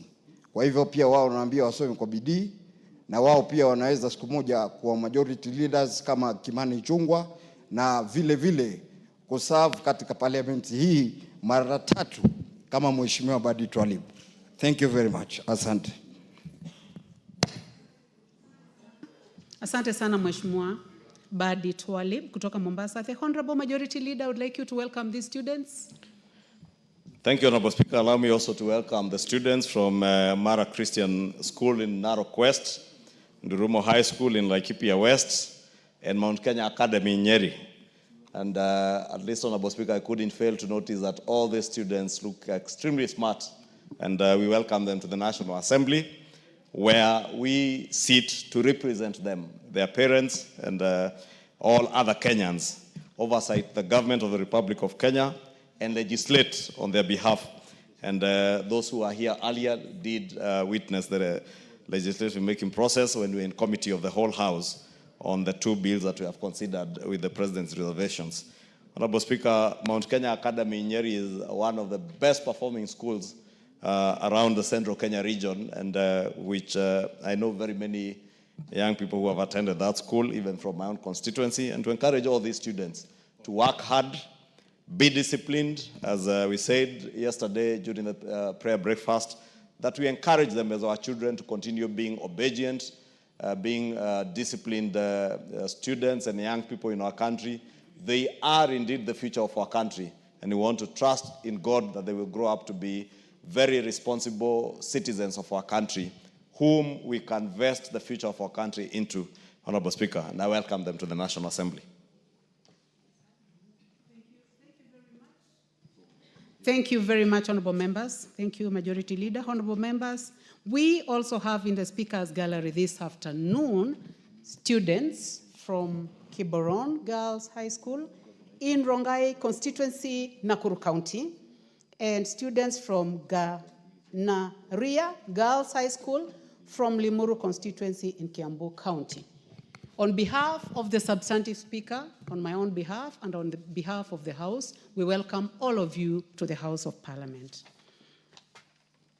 Honorable members, now we will proceed to responses, and I can see that the chair is seated in his place. So now I call upon. What is out of order, Majority Leader? Honorable Speaker, really nothing out of order. I just wanted to seek your indulgence, Honorable Speaker, for the convenience of the House again, that one, the order listed as order number 11, the chair of the committee, the Honorable Murugara, who is here, had requested that we adjourn this debate on this particular bill to next week to allow his committee to finalize work that they are doing on that bill. And having consulted him, we've agreed that we can adjourn debate on that order number 11 on the Political Parties Amendment Bill to allow Honorable Murugara's Jailer Committee to conclude the work that they are doing. And he's among the committees I was referring to in my statement that have reports pending. And he has promised that by the mid-next week, that report will be ready so to allow the House to proceed. Two, Honorable Speaker, I wanted to request, again with your indulgence, that the order listed as order number 10 and 12 be reordered so that we begin with order number 12 on consideration of the sessional paper number 7 of 2024 on the National Sanitation Management Policy, since the chair of the Blue Economy Committee, the very committed Honorable Kangogo Bowen, you see he has come from very far. I know where he was, and he came running to be able to move this report. So we allow him to move that report, then we can proceed to the others. Order number 8 and 10, since we had already expended order number 9. Thank you, Honorable Speaker. Thank you very much, Majority Leader. Chair.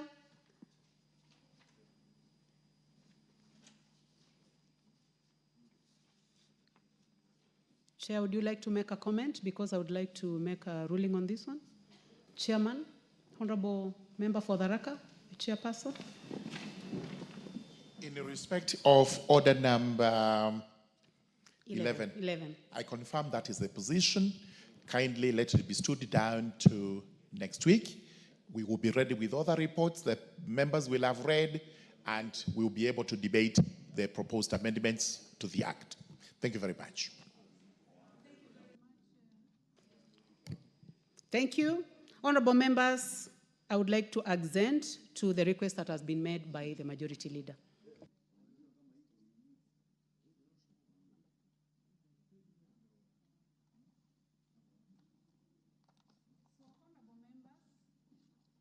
Honorable members, in regard to that, after order number 7, now we will go straight to order number 12.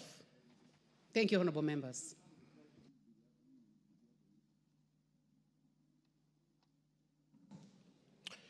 Thank you, Honorable Speaker.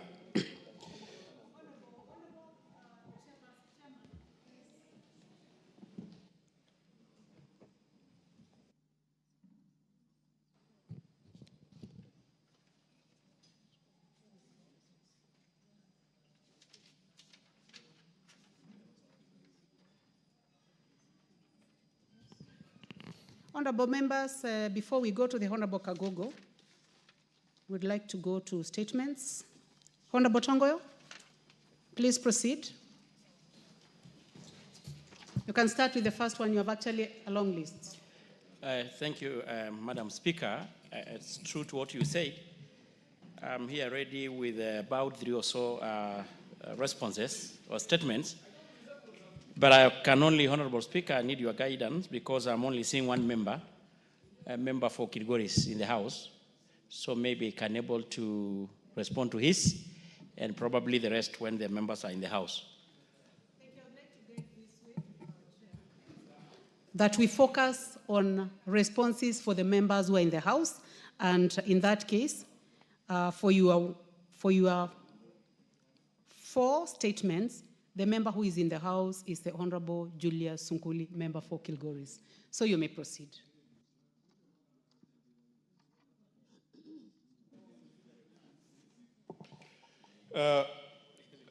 Madam Speaker, I think this is a House of Records, and Madam Speaker, even getting from the last Parliament, if a member asks a question, Honorable Speaker, and in a case where that member is not present in the House at a time of response, I think previously, Honorable Speaker, the chair of a committee only needs to table the response, and it's upon the member, Honorable Speaker, who asked that question to get the written response. Otherwise, Honorable Speaker, you will have members asking questions during the time of response. They are not there. And then again, chairs are told again to repeat themselves. And come next week, they are not there. I want your ruling, Honorable Speaker, that where there is where the member, I'm not referring to you, Honorable Sunguli. I'm referring to honorable members who are not here, but they have asked questions. Madam Speaker, even I have one. And if you allow us, those members who are not there, we just table the answers before you. Honorable members, we will proceed this way. For the member who is in the House, for example, the first question which is being responded to, which was raised by the Honorable Julius Sunkuli, he's in the House, so that one will be presented. For the members who are not here, so that we do not lose time for Parliament, I would like to order that the chairperson tables on record. Thank you. So please proceed, Chairperson. Chairman.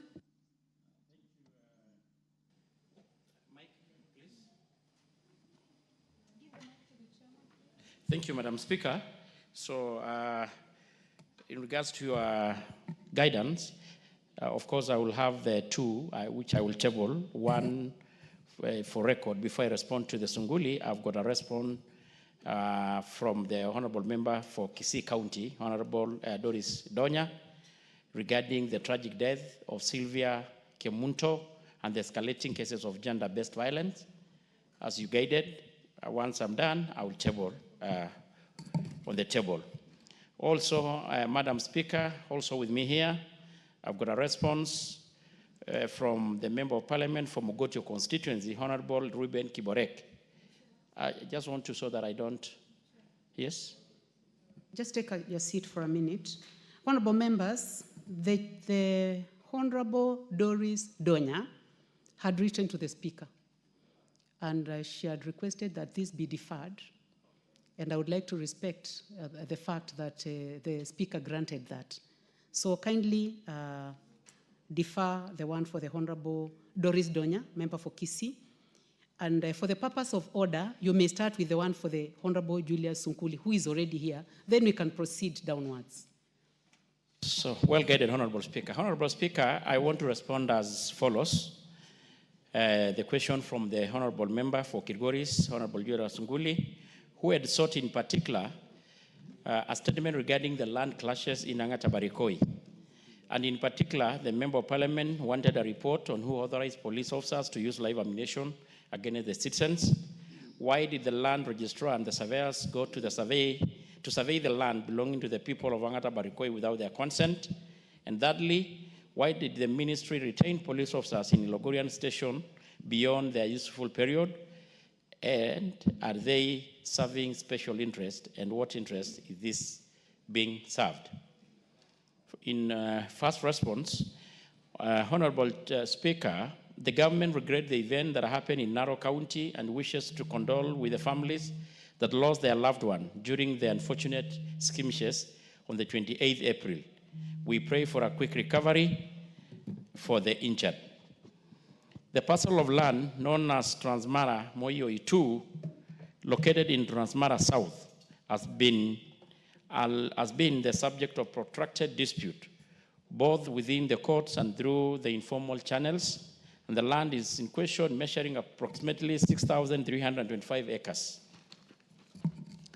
The ownership of land was formally registered under the Angata Cooperative Society following an adjudication process that commenced in 1976.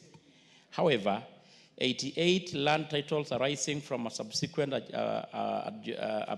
adjudication process in 1986 were found to overlap with a portion of Moyo 2.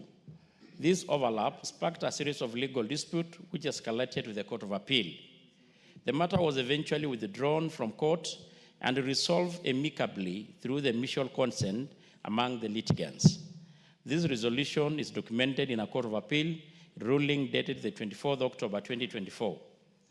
According to the ruling, approximately 1,500 acres were allocated to the Kipsix community, comprising about 624 individuals, while the remaining portion, 4,825 acres, was retained by Angata Cooperative Society, with the comprising of the members of the Maasai Syria community. The settlement marked a significant milestone in addressing the long-standing tension in the area, paving the way for the peace, hope, and lasting tranquility. The same Court of Appeal ruling directed the registrar and the county surveyor to implement the terms of consent within the 30 days.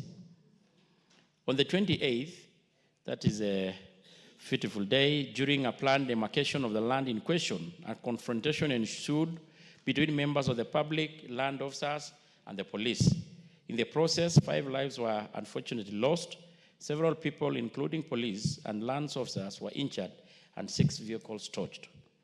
On the use of lethal and non-lethal force, police officers are guided by national laws, National Police Service standing orders, and international human rights standards.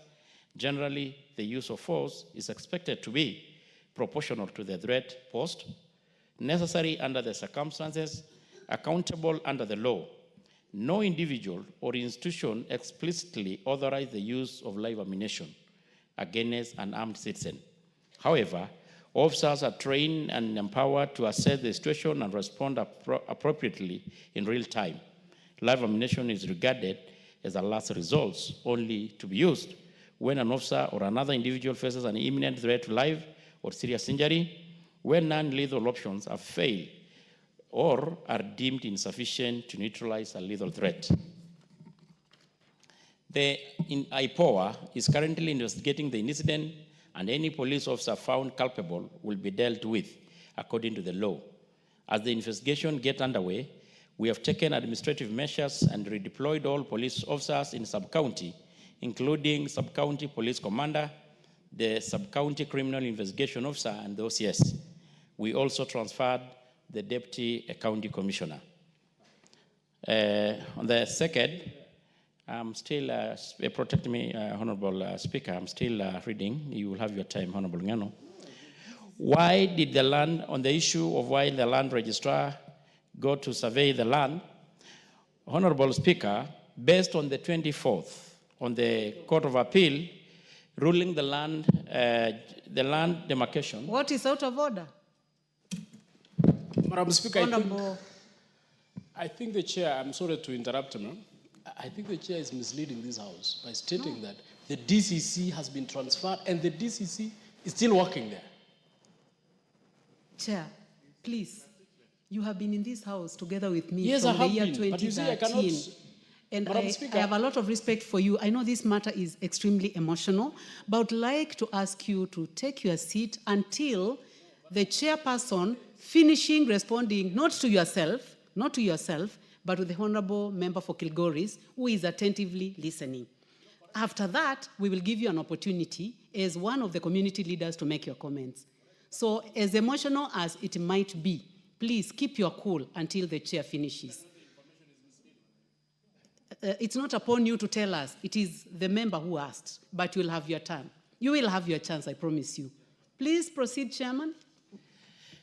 Thank you, Madam Speaker. Because Honorable Ngeno is a high-ranking member in this House and he knows the rules and the procedures, I think just fair he allows me finish. Definitely you'll have the time to ask the necessary questions. Honorable Speaker, I was on the second question on why the land registrar and surveyors go to the land. Based on the 24th October Court of Appeal ruling, the land demarcation activities scheduled to take place on the 28th by the government officials were lawful, legitimate, and grounded in due process. On the last part, on why the ministry retained the police officers in Ngata Logorian beyond their useful period, Honorable Speaker, no officer has been retained in the Logorian police station beyond their designated or useful period. All officers posted at Logorian police station had served for less than 3 years. All transfers and postings have been carried out in restricted adherence to the stipulated National Police Service, human resource policies, and guidelines. Regular staff transfers are maintained to promote efficiency, minimize complacency, and ensure that officers gain diverse experience in different operational environments. Additionally, periodic reviews are conducted to assess the duration of service in each station, and necessary actions are taken promptly to avoid overstays.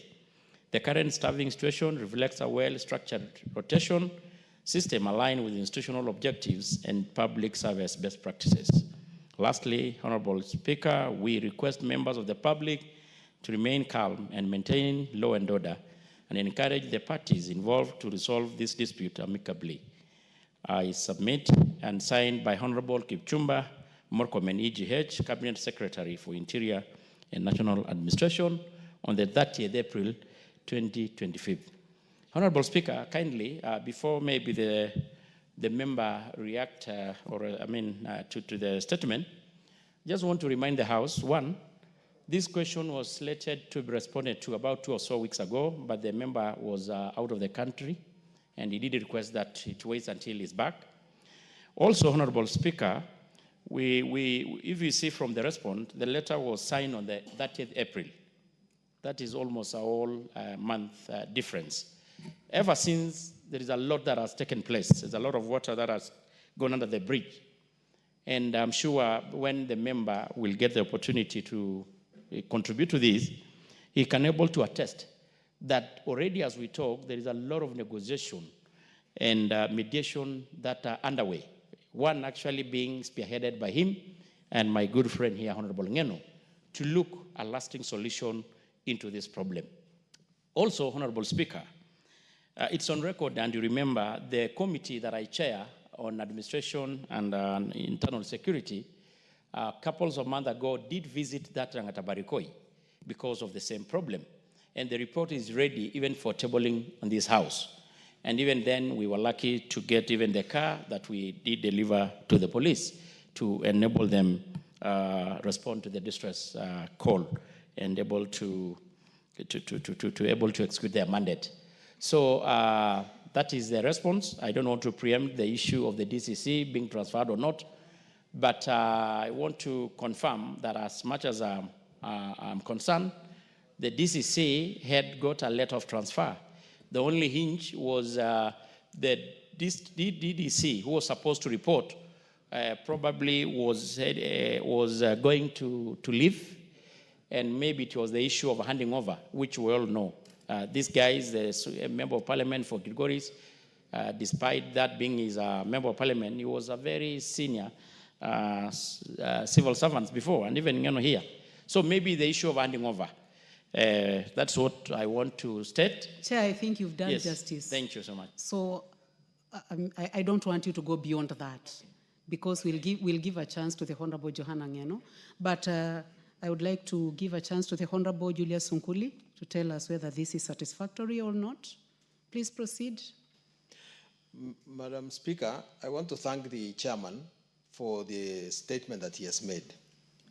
But before I make another comment, I would like to thank many members of this House, beginning from my own colleague, other colleague we are from Transmara, Honorable Ngeno, the majority leader of the Senate and other members who came to condole with us when the people of Vangata Barikoi lost their 5 persons.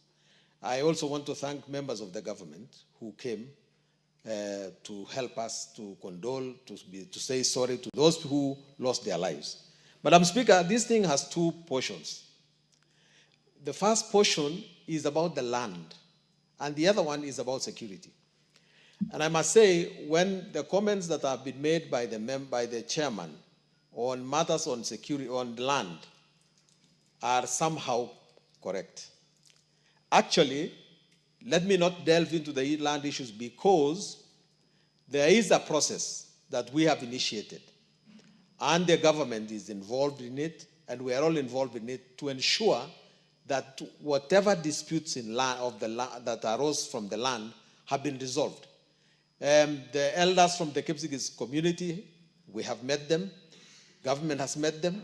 The elders from the Maasai community, we have met them, and the government has met them, and we believe that there is going to be a lasting solution on this. But Madam Speaker, the reason why I asked this question and directed it to the chairman for security is because there were security issues. And I want to ask the chairman a few questions on security. First of all, Mr. Chairman, how can you say that there was need to use live bullets? I'll stop you briefly. Honorable members, it is extremely important for students to get recognized.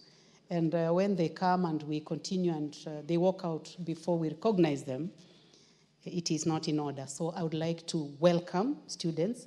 Seated in the speakers gallery this afternoon, we have students from Kirobon Girls High School, Rongai constituency, Nakuru County, and from Ganaria Girls High School, from Limuru constituency, Kiambu County. You're welcome to the National Assembly. You may proceed. Thank you, Madam Speaker. So the chairman has said in response that police officers can use commensurate force. How did it become necessary to use guns? Did these people have guns? How did they become targets of bullets? Yet they were either armed in a lesser manner, or at least they were not armed with guns. That is not commensurate effort. And the chairman must go back and ask the minister to explain that thing. The second thing, Madam Speaker, which the chairman should tell us about this thing. Somebody must have given instructions for people to be shot dead. Somebody must have done so. And if nobody did so, is the chairman telling us today that we will never know who actually shot these people? Because our concern is we want to know who shot these people. If we know that, then criminal activities, criminal action should be taken to apprehend them. And if these people have been transferred, the police officers, can we be told where they have gone so that we can tell the people of those areas to be alert that those people are actually killers? Madam Speaker, I would like to invite, if you, with your permission, to invite the chairman to look you in the eye, and confirm that Mr. Jubat, the DCC of Lolgoria or Kilgoria or Transmara South, has actually left that station. And if it is true that he was transferred, can you stand and proclaim the name of the DCC who was transferred to Lolgoria to take over from him? That it is only the handing over that is waiting. Who is he supposed to hand over to? What is the name? And can he confirm that the DCC was chairing a land control board meeting just the other day?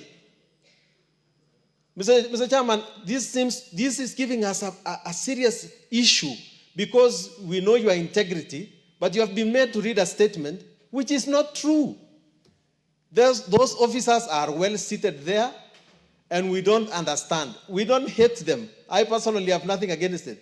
But how can a whole government stand up and say that the DCC has been transferred, knowing very well that he has not been transferred? Just tell us he's not been transferred and we will live our lives as usual. And lastly, Madam Speaker, I know that IPOA has been told to go there. And does the chairman know? David Bowen, Chair. Thank you, Madam Speaker. Madam Speaker, if it is true. What exactly is out of order? Yes, the statement by the Honorable Chair. If it is true that the Honorable Chair read that the DCC was transferred and these two honorable members are confirming that the DCC is still there, Madam Chair, I think, Madam Chair, it is good that you rule that the chairman is out of order and order the Honorable CS to appear himself here because he's reading the statement on behalf of the Cabinet Secretary. Because as I heard from him, that statement was written and signed by the CS. So that now we confirm the true position. Otherwise, the two honorable members are just speaking to each other, Honorable Speaker, and we are not going anywhere. In mind that the person or the honorable member who asked this question had not completed his questions, and his questions are very clear. I think Honorable Kagogo, you are raising on standing order number 91 on responsibility for statement of fact. And from where I sit, I do not know who will take responsibility for the statement of fact, bearing in mind that the chair is reading a statement from the cabinet secretary. But I'm going to take into consideration what you have said. I believe the chair will also respond to that. Please conclude so that we give a chance to the Honorable Johanna Ngeno.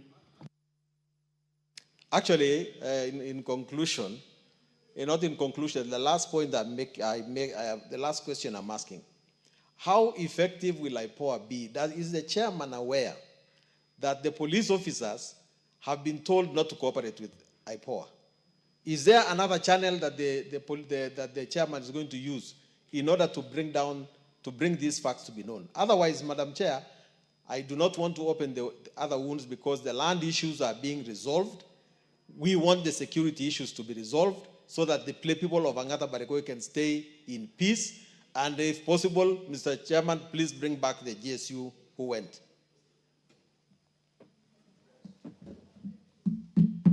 Give a chance to the Honorable Johanna Ngeno so that you can put the questions together. Asante, Madam Chair, Madam Speaker, kwa hii nafasi. Nataka niseme tu kwa usuni kwamba sisi kama viongozi, kama wajumbe, tuna jukumu ya kuhakikisha kwamba sheria ambayo tunaipitisha kwa hii nyumba inaidhinishwa na inapitishwa na inatumika vizuri. Pia wakati tumeteuliwa kama machairman ya makomiti, na tunajua ya kwamba mawaziri imekuwa ni jambo la ugumu kuletwa hapa. Hata wakiletwa hapa wanaletwa kwa masuala zingine. Inabidi pia kama machairman wakati tunaenda kuiuliza hawa, nazi pia tufanye upelelezi wetu, ndio tukikuja tujibu maneno ambayo tunajua inastahili kujibiwa kwa hii nyumba. Nasema hivyo, Madam Speaker, kwa sababu watu walikufa, watu waliuawa, na sio ile kuuawa ile labda saa zingine unapiga mtu mguu risasi alafu anavuja damu mpaka akufe, ama amepigwa kwa tumbo ndio baadaye labda aende akufe kwa hospitali. Watu 5 waliuawa na 4 walipigwa risasi kwa kichwa. Kumanishwa kwamba kulikuwa na amri ya kushoot to kill. Piga risasi ya kuua, sio ya kuumiza, sio ya kudemobilize, piga risasi kuua. Kwa hivyo anga mimi sikuwa mwenye aliuliza hiyo swala, Madam Speaker, but ordinarily swali kiulizwa kwa hii nyumba inakuwa property ya hii nyumba. Kwa hivyo kila mjumbe anastahili kuongelelea na kuulizia kama hiyo swala imejibiwa vizuri. Jambo yenye ninaamini ya kwamba Mheshimiwa Julius Nguli ambaye ni jirani yetu mwema alitaka kujua sana, ni sio sana mambo ya ardhi, kwa sababu mambo ya ardhi ingeulizwa kamati yenye inahusika na ardhi. Hii swala iliulizwa kamati ambayo inahusika na usalama wa nchi ya Kenya. Yale maneno yote ambayo tungepewa hapa ni kuhusu wale watu 5 waliuawa. Kama idara ya usalama imechunguza mpaka iko na postmortem ya kuonesha kwamba hawa watu 5 waliuawa kivipi, na bunduki gani, risasi ya nani ndio iliua hawa watu, ndio saa hii tungesomewa, Madam Speaker, list ya wale maaskari ambao waliua hawa watu. Hapo ndio nafikiria hata mheshimiwa mwenyewe angetarajia hiyo swala ijibiwe, kwamba ni wakina nani waliua hawa watu na ni hatua gani yenye sheria ama serikali imechukua dhidi ya wale ambao waliua hawa watu. Kwa sababu tumeona mambo mingi ikiendelea Kenya hii. including mambo ya kushika watu, kushika wanasiasa, kushika watu ambao wanafanya mambo kidogo kidogo sana. Lakini ikifika mahali ambako polisi wenyewe wameifanya makosa kama ile alifanya huko Ang'ata Barigoi, hata saa hii tukiongea, wacha hata kukamatwa, wacha kusimamishwa kazi, wacha hata kupigwa transfer, hawajapigwa transfer mpaka wa leo tukiongea. Maaskari, DCC, mwenye alipeana orders, na tunashangaa Madam Speaker, na hili swali yenye chairman pia anavaa kuenda kuangalia vizuri. Nani anapeana orders? Kwa sababu tuliposema kwamba sheria ya nchi hii ilipopitishwa kwamba kikatiba polisi hawavai kupokea orders kutoka mtu yeyote ila tu kwa polisi. Hii mauaji yenye ilifanyika Ang'ata Barigoi, orders ya kuua ilitokana na DCC ambaye aliamurisha hii maaskari wapigwe watu risasi. Kwa hivyo Mheshimiwa Speaker, Honorable Johanna. Yes. Do not debate. Just ask specific questions to the chair. That will help.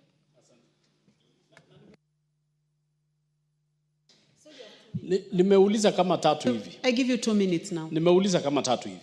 Maaskari ambao walipiga hawa watu risasi wako wapi? Wako kazini?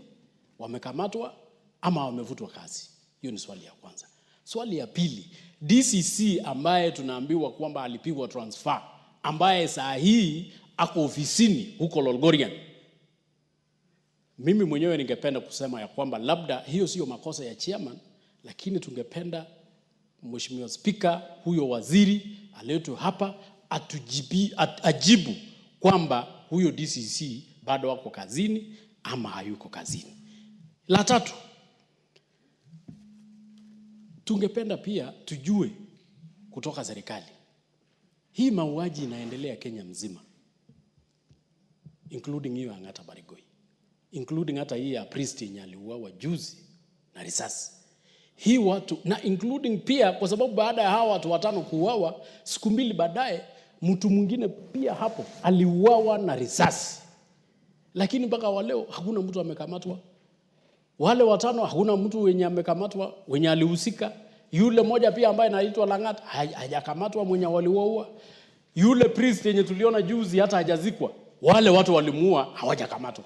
Kwa hivyo tunataka kujua kama serikali inahusika na haya mauaji ama wao wenyewe wameshindwa kutekeleza hiyo kazi.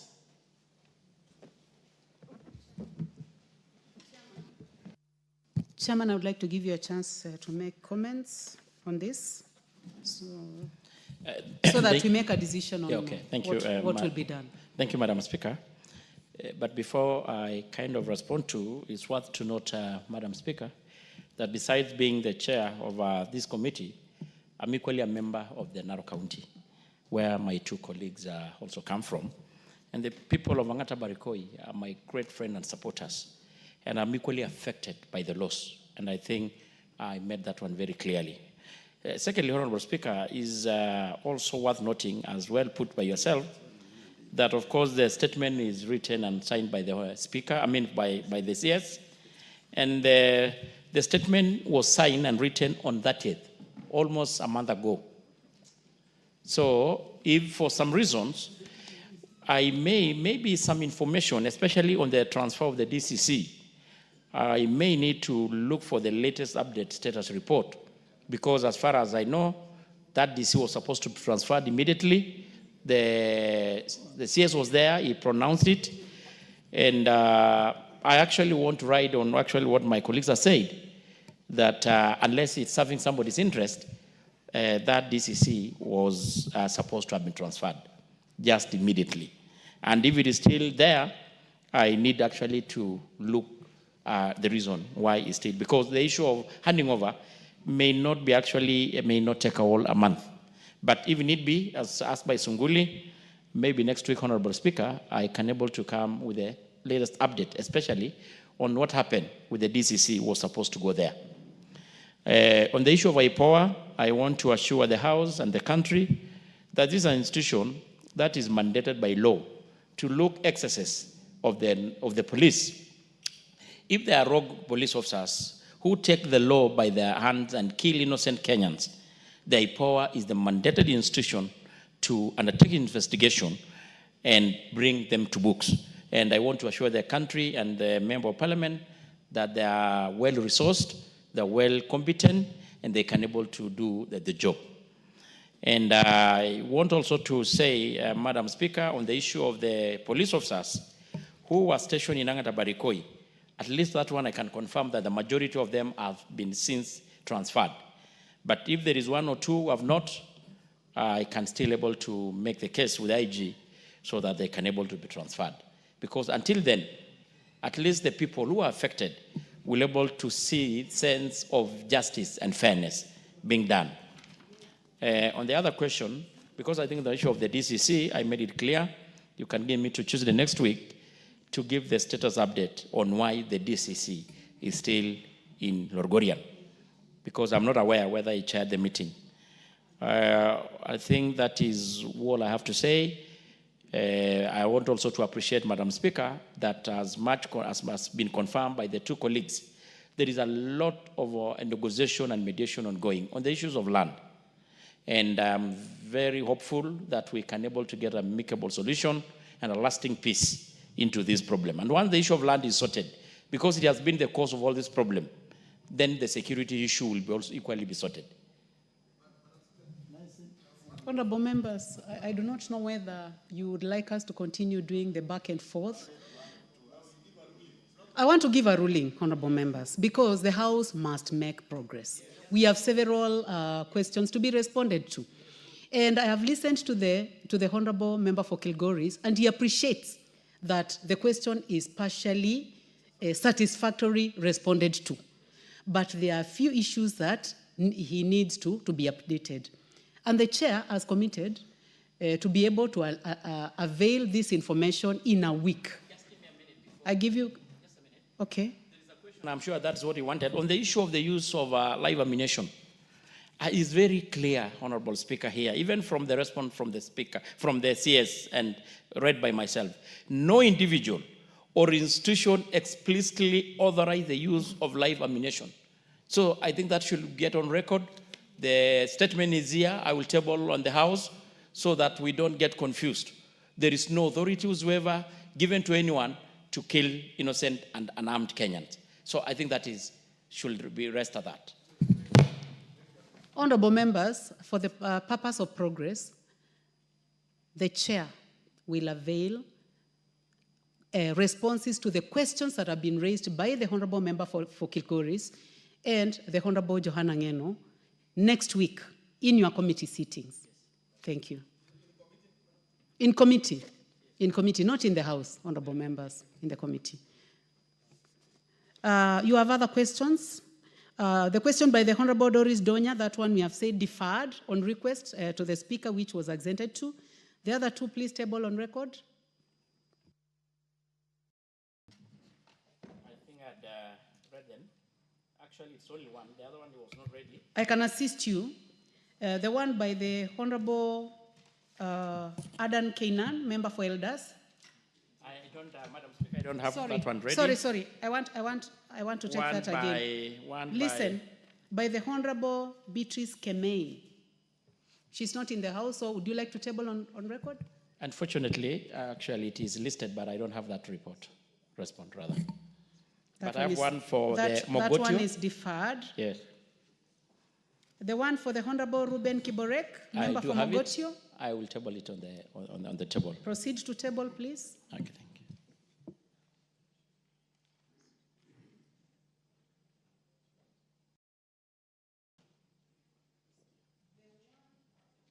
The one for budget. I'll go now to the one for blue economy. Please proceed, Chairman. Thank you, Madam Speaker. Madam Speaker, I have a response of a statement by the Honorable Kainan, who is the Member of Parliament of Elders. And Madam Speaker, I want to be on record that I have the response from the Cabinet Secretary, Engineer Eric Murithi Muka, and I want to table the response, Honorable Speaker.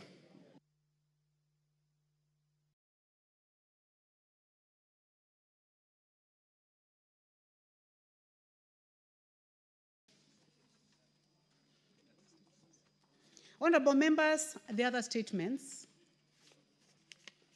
You have tabled on record, Honorable Chair. Thank you.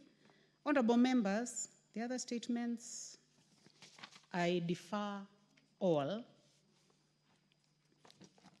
to a time when they'll be scheduled by the House Business Committee for the convenience of the House.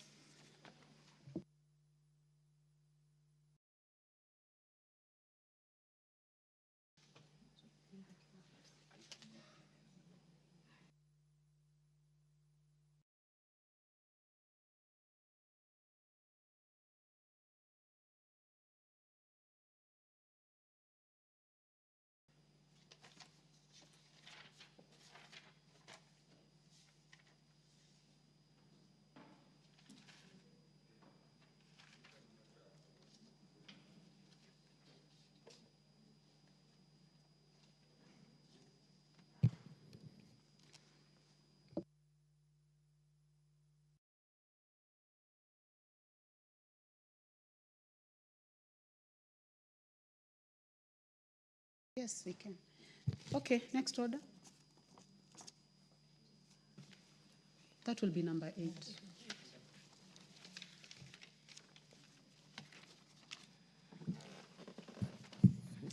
Order number 8, motion, third report on consideration of the audited accounts of specified corporations.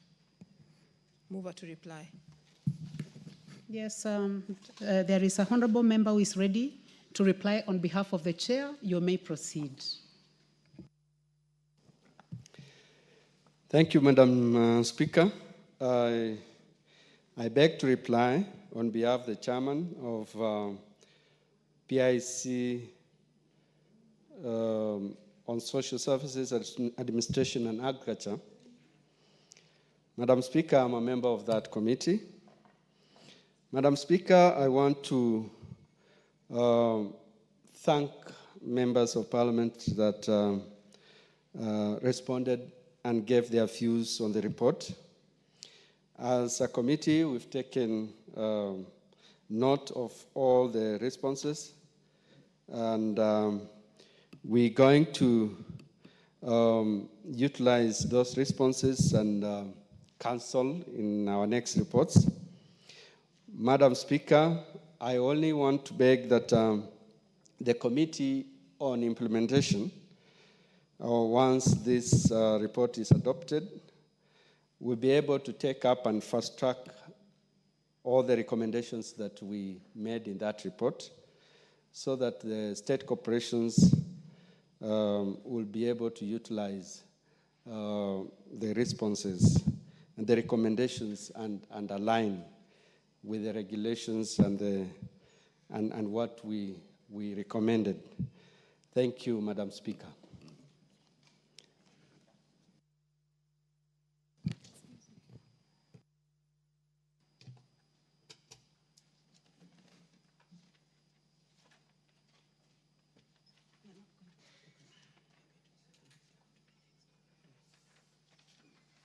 Thank you, honorable members. Also, for the convenience of the House, I defer putting of the question to a time when it will be scheduled by the House Business Committee. Next order.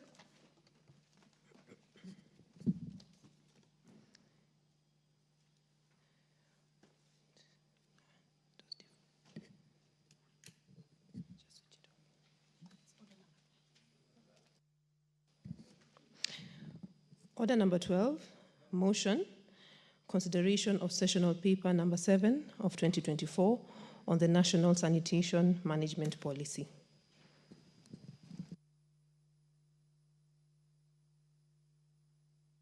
Chairperson, Departmental Committee on Blue Economy, Water and Irrigation, Honorable Kagogo, please proceed. Thank you, Madam Speaker. Madam Speaker, I rise to move the motion that this House adopts the report of Departmental Committee on Blue Economy, Water and Irrigation and its consideration on sessional paper number 7 of the National Sanitation Management Policy laid on the table of the House on Thursday, 17th April 2025, and approves the sessional paper subject to the revisions contained in the schedule to the report. Honorable Speaker, this policy was developed by the ministry together with the African Population and Health Research Center. And Madam Speaker, the policy aims to streamline the sanitation management in Kenya. Its objectives includes expanding the access to safe, improving public health outcomes, and reducing environmental pollution. It also addresses the long-standing gaps in governance, financing, and infrastructure development related to sanitation. The constitutional basis of the policy, Madam Speaker, lies on Article 43, Sub-Article 1B of the Constitution, which guarantees every person the right to accessible and adequate housing to a reasonable standard sanitation. Furthermore, paragraph 11B, part 2 of the 4th schedule assigns the function of sanitation services to county governments under the devolved system. Honorable Speaker, sanitation has historically been neglected. And that is why we have this, we are coming up with a national sanitation policy. Madam Speaker, the committee observed that despite the constitutional and environmental imperatives for sound legal regime to support the right to sanitation and devolved service delivery, the current legal and regulatory framework remains fragmented. Sanitation-related provisions are scattered across multiple laws, many of which treat sanitation only as a peripheral issue. Madam Speaker, as it is, when you talk of sanitation, you will find that under the Ministry of Education, there is a sanitation in terms of building toilets in public schools or all the primaries and secondary schools. When you go to Ministry of Health, there is also the issue of sanitation. When you go to urban planning, there is issue of sanitation, and they have their own policies. That is why, Madam Speaker, there is need to have one national sanitation policy. And as such, there is a coherent, there is no coherent legislative or regulatory framework articulating the normative principles, institutional arrangements, and governance structures reflective of modern international constitutional and policy development. This policy, Madam Speaker, seeks to bridge these critical gaps. Honorable Speaker, the committee made several key observations during the review. For example, the policy proposes an enactment of environmental health and sanitation bill to address the fragmented sanitation laws. However, the committee recommends that the ministry, that's the Ministry of Water and Sanitation, also considers amending the Water Amendment Act, CAV 372, to incorporate the sanitation issues, as these are closely intertwined and with water management and related infrastructure. The committee further recommends that the policy be reviewed to align with the recent legislative changes together with the area of waste management to ensure consistency in the definitions and terminologies used, such as the terms sanitation. Honorable Speaker, clarity on the roles and responsibilities of the national government and the county governments and the other stakeholders is essential. Paragraph 6 and 7 of the policy refers to an annual multi-stakeholder review forums coordinated by the ministry responsible for sanitation. This forum is intended to monitor and evaluate the policy implementation based on a clear national guidelines.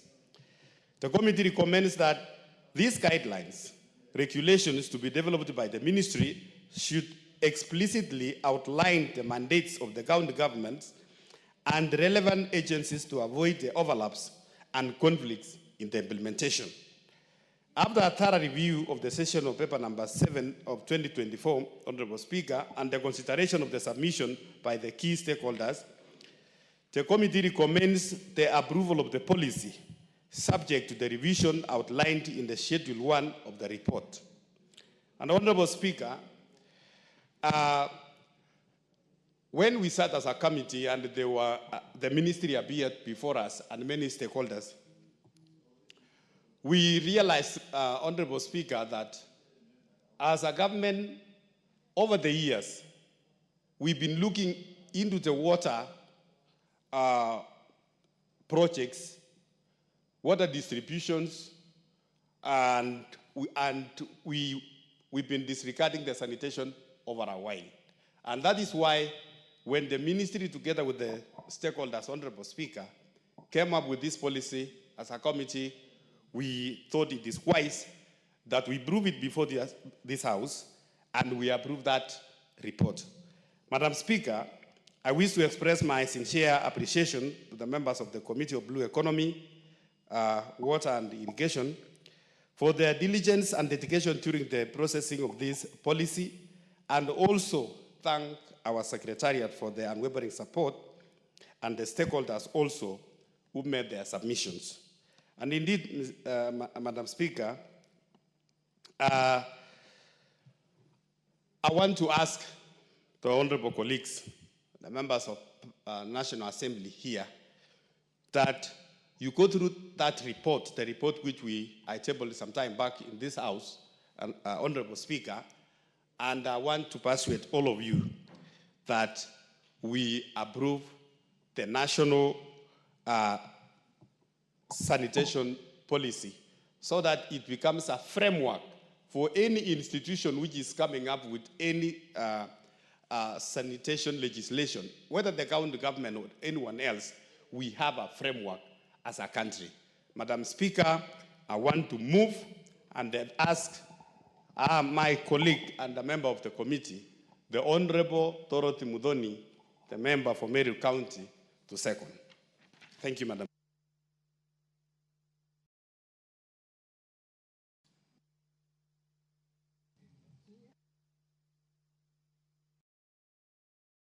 Honorable Mudhoni, please proceed. Please trace the Honorable Mudhoni and make sure that she has a microphone. Thank you, Honorable Speaker. Honorable Speaker, I want to thank my chair, Honorable Boyen, for bringing in this very important submission before the floor of this House. Honorable Speaker, sanitation has historically been neglected in the water policy framework, leading to minimal investment in this particular sector. According to the reports by the World Bank and UNICEF, 2021, only 16% of urban Kenya had sewer coverage, and 21 counties which have no sewer coverage at all. Honorable Speaker, that is why it is equally very, very important that as a house, we all join in and support this agreement on the sessional paper number 7 of 2022 on the National Sanitation Management Policy. Honorable Speaker, it's important to note that for a long time, as the chair has indicated, we have always thought about water connectivity. We have endeavored to ensure that we have water in every household, but Honorable Speaker, we have forever forgotten about the sewer connectivity. It is important, Honorable Speaker, that for us to succeed as a country, we must work jointly, both the county governments and the national government, to ensure that this sessional paper serves the intended intent, so that as we endeavor to connect water in all the households, we equally endeavor to have sewer connectivity. Honorable Speaker, this will avert even hygienically. We will have our towns clean. We will have a clean environment where we will not be worrying about waterborne diseases and other dangers that come with sewer system spilling all over. Honorable Speaker, I want to say I second this motion and I urge the House to support this. Thank you, Honorable Speaker. Thank you very much. Honorable members, I now propose the question that this House adopts the report of the Departmental Committee on Blue Economy, Water and Irrigation on its consideration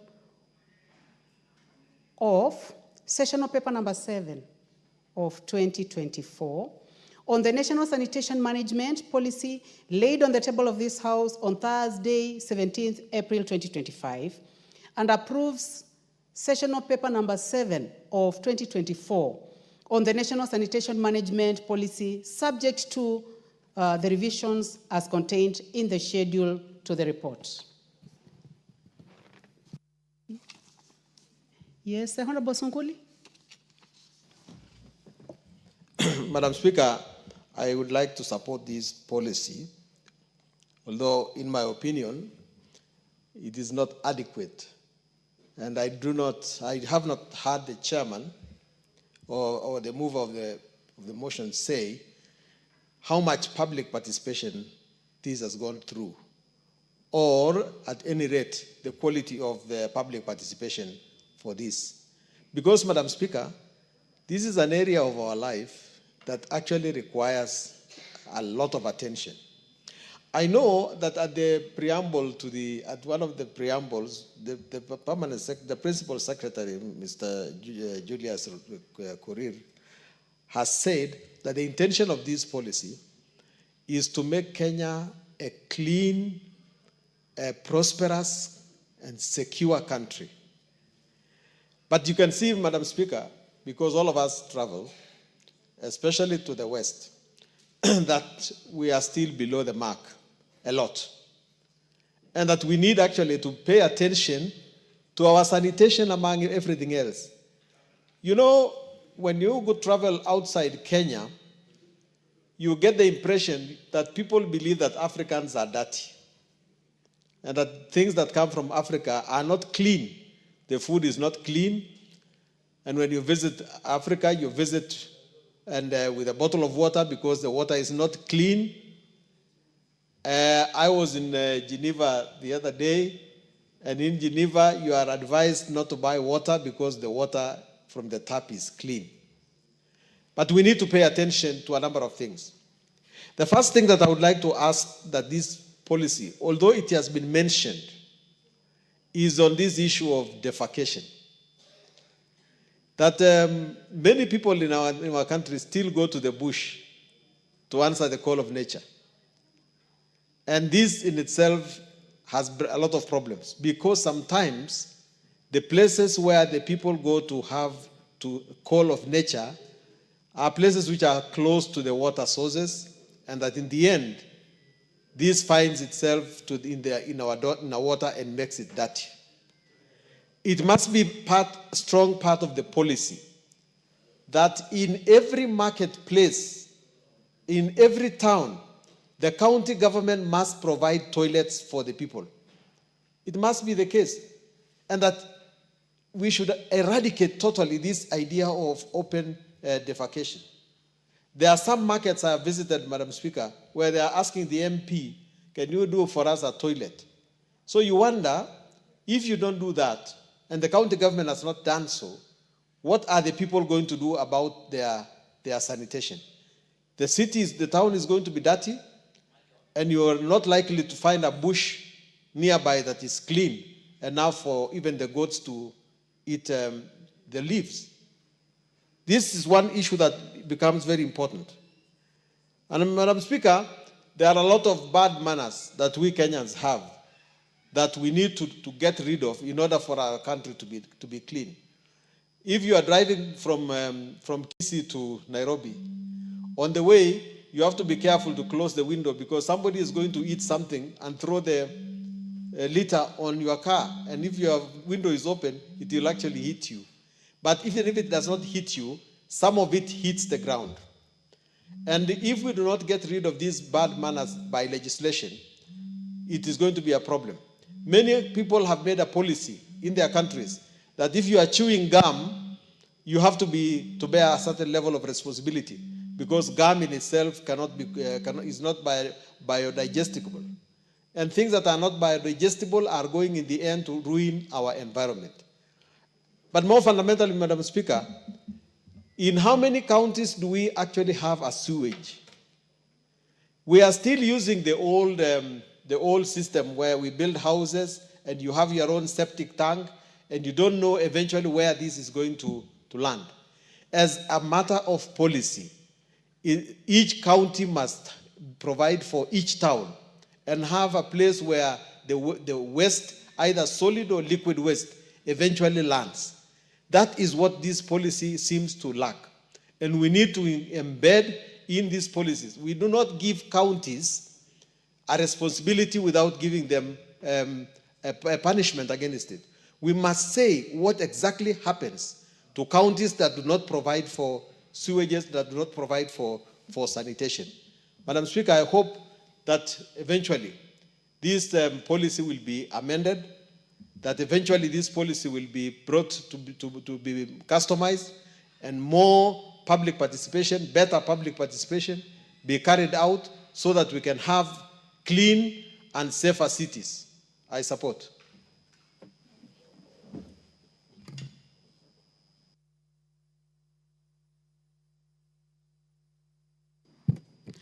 The Honorable Indikiri Mugambi, member for Vuri. Some people would like to call it Bori, but it is Vori. That's the correct pronunciation, Madam Speaker. Madam Speaker,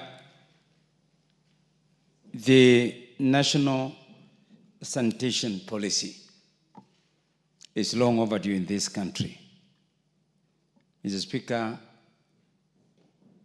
having a clean sanitation facility is embedded in our Constitution, that every Kenyan deserves clean and sustainable environment, particularly sanitation framework.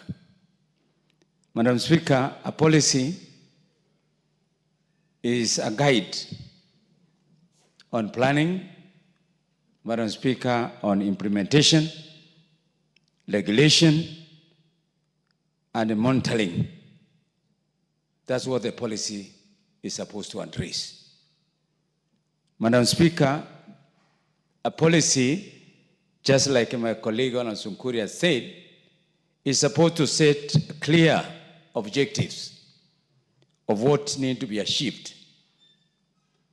Madam Speaker, it needs to set standards, the scope of and coverage. It needs to set the institutional frameworks. It also needs to set how the financing will be done. It's also supposed to set the relationship between the county government and the national government. And it's also supposed to be setting how the monitoring upon implementation will be carried out and evaluated. What the chairman of the committee has done, he has just given us a very generalized view of what the policy is, but it lacked some information that is very key, because this is not a preserve only of the national government. There is interagency relationship that need to be put in, meaning we really need to call out a very detailed public participation to hear the views on what Kenyans would like to have in this policy. It's true, the session number 7 of 2022 stipulated and give the general guideline.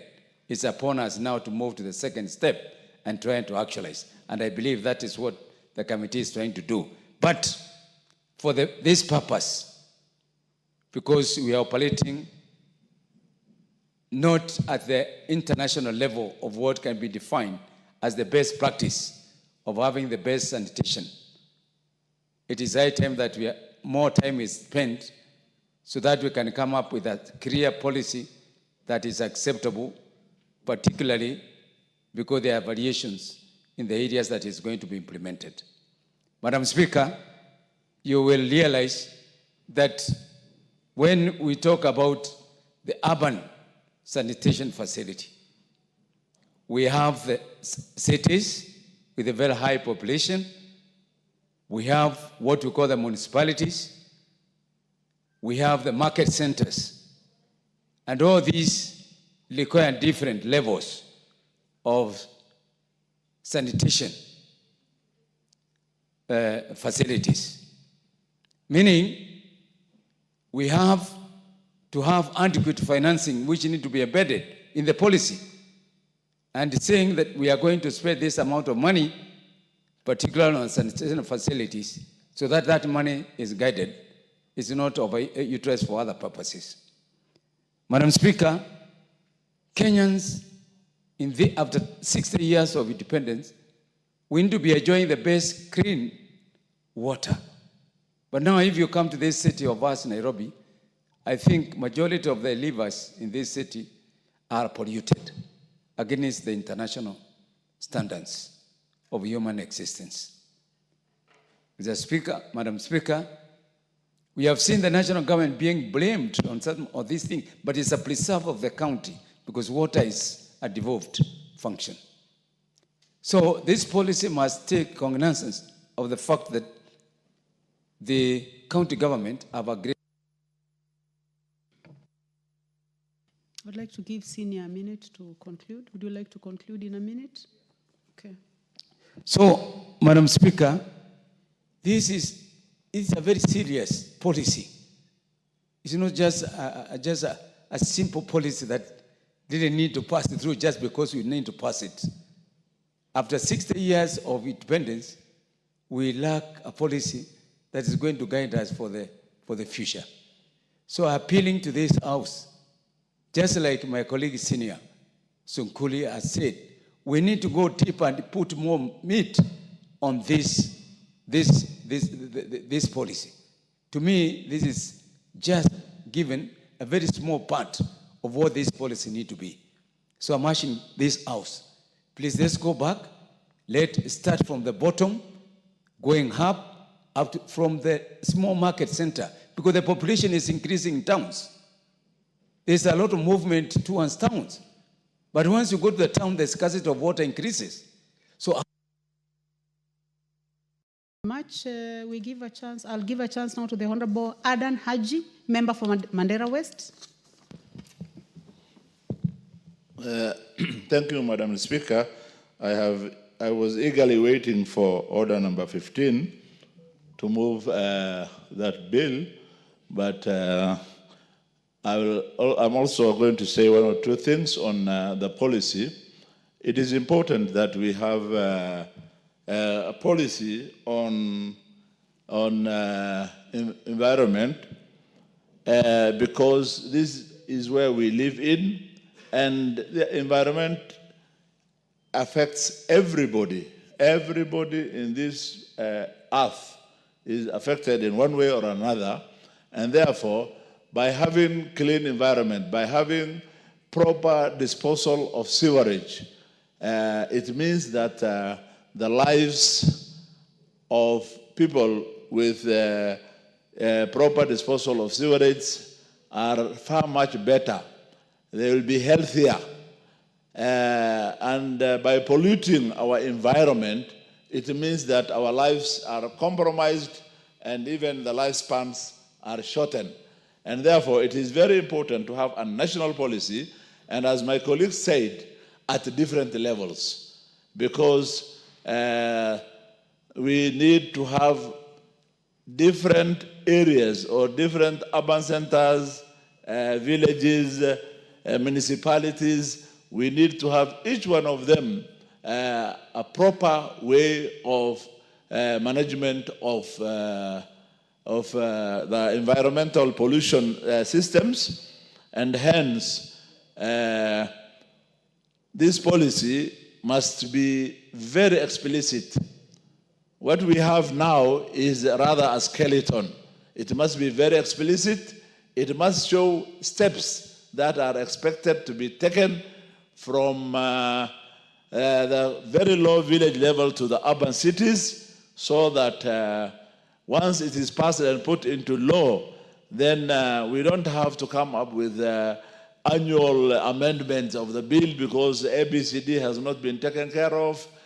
With these few remarks, I think I say I support, but need to do a lot of work. I'm eagerly waiting for order number 15, Madam. Thank you, sir. The Honorable Oscar Namulindo, member for Matungu. Thank you, Madam Speaker, for giving me a chance to express myself on this motion before the House. And from the onset, I would like to say that I support the motion as on the floor of the House.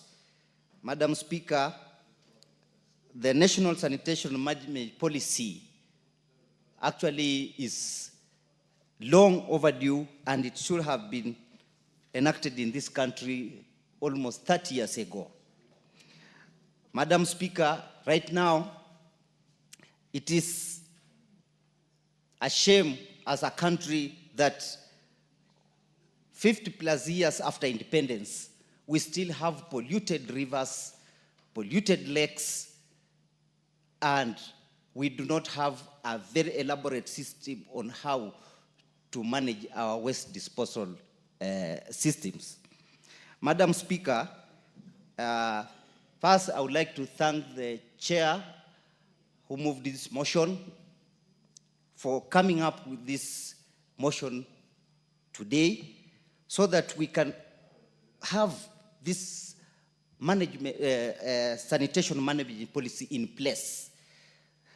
Madam Speaker, unfortunately, as I listened to the mover, I did not get true facts or real facts about how we are going to manage to have a policy of sanitation management in the rural areas.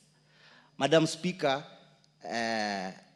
I'm here representing a constituency, a rural constituency, but the policy is majorly concentrating on the urban areas and how to manage sanitation in the urban areas. But in the rural areas is where the majority of Kenyans live. In the rural areas is where very many families actually call home forever and they do not have anywhere else they can go. Madam Speaker, up to now, even as we speak, we have so many families that do not have water. We have very many families that do not have a compost pit or a dump site, and we have very many families which do not have a toilet. And therefore, Madam Speaker, there is need for this National Sanitation Management Policy to put into consideration how we are going to handle the sanitation issues in the rural areas where the majority of voters of this country live. Madam Speaker, even as we speak, there are so many people who do not have access to toilets in the rural areas. And what happens is that actually they make use of the bush, as one of the members said. But unfortunately, Madam Speaker, nowadays, we don't have many bushes because people have population has increased. People have built houses everywhere. So where do people get bushes? So there are no bushes. So what do? They resort now to the flying toilets.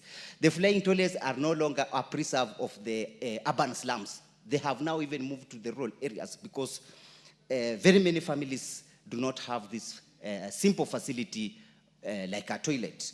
And even in the rural areas, when you come to rivers or lakes, whatever water body that's available, there is serious and gross mismanagement of sanitation on those rivers. You will see most rivers, people bathe directly in the rivers, while others are bathing upstream. The others will be drawing water downstream.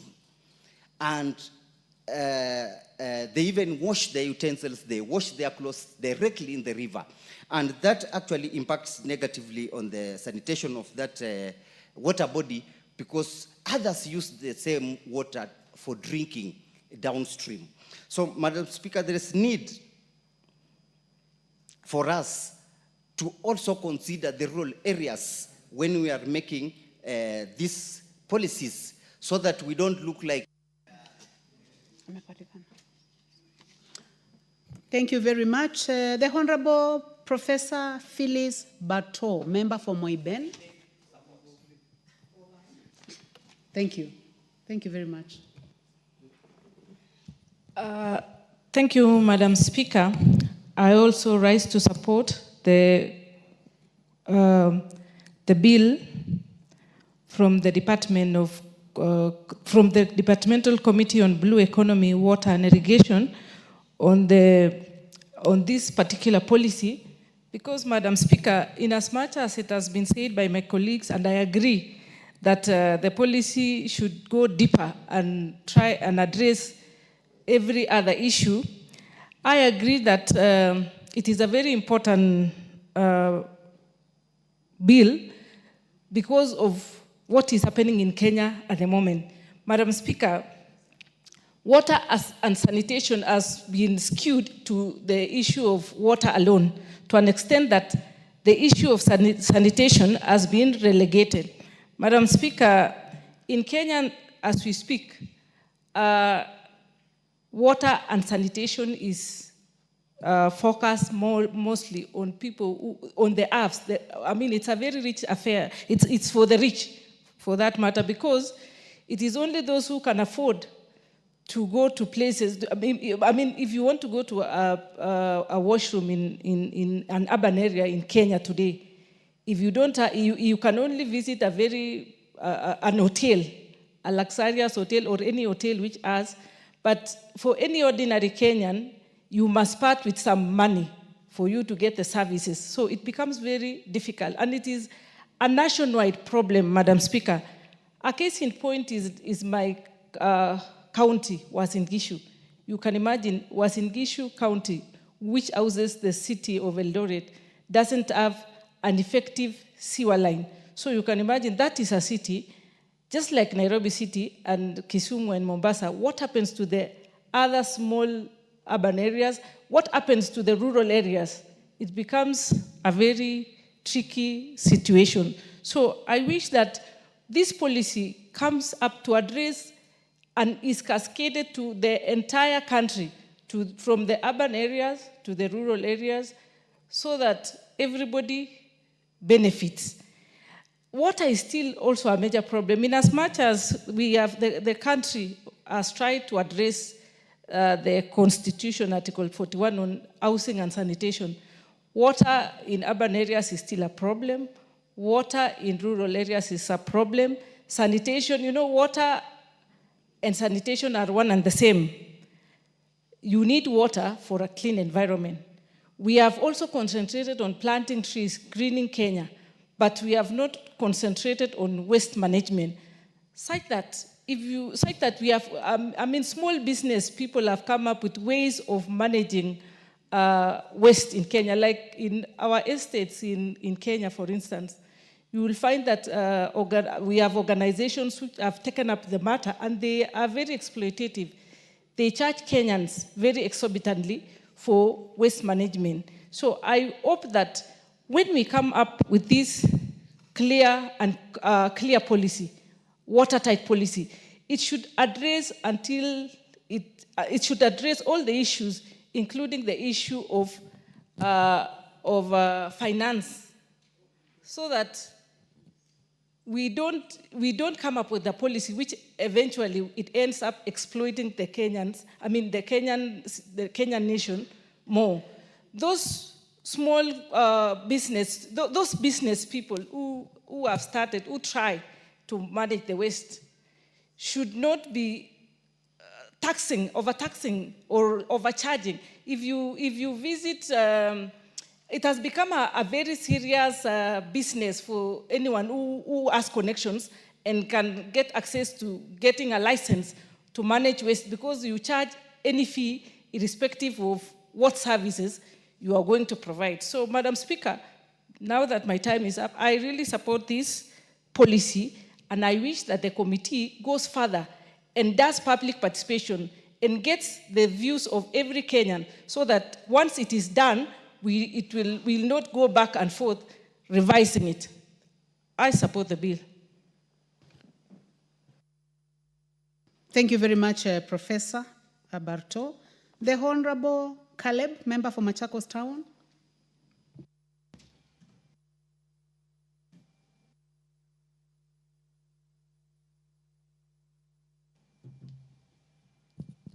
Thank you. Thank you, Madam Speaker.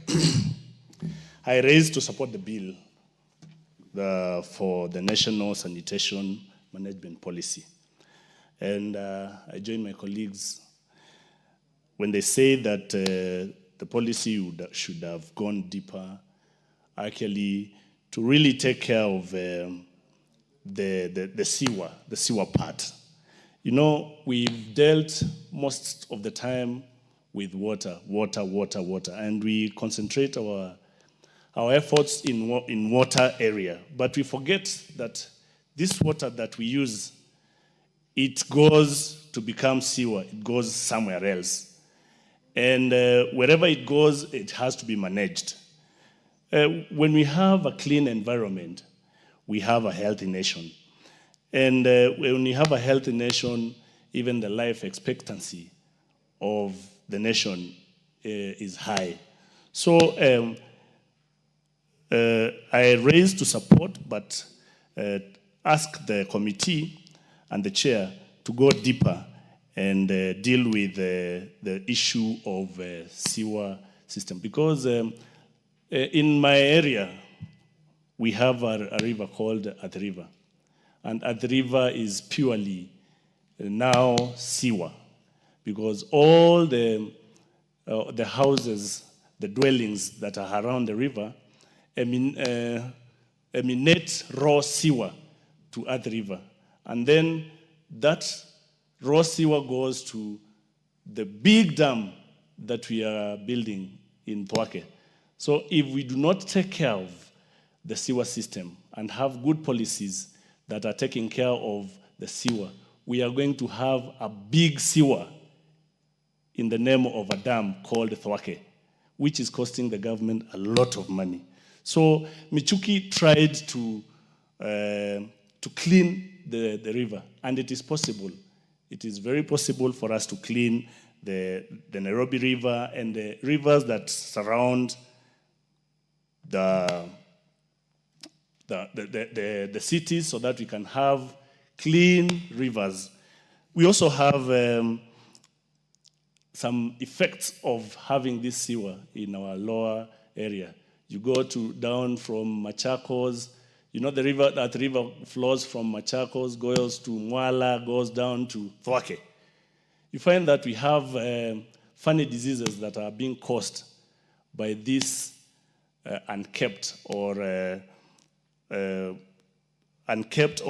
not properly managed sewer or properly managed river, like cancer. In the industries that surround Athi River, as I said, Madam Speaker, they emanate all the carcinogenic waste into that river, and then it goes down. That water is used by people in Mwala, in Machakos, and it is very dangerous water because it has this cancer-causing chemicals, the carcinogenic chemicals. So, Madam Speaker, I support the motion, but we have to go deeper and further to really bring policies to take care of the sewer system. Thank you, Madam Speaker. Thank you very much, Member for Machakos Town. The Honorable Agnes Pereyo, Member for Narok North. Thank you, Madam Speaker, for giving me this opportunity to support the bill. This is a very important bill. The sanitation bill is very important.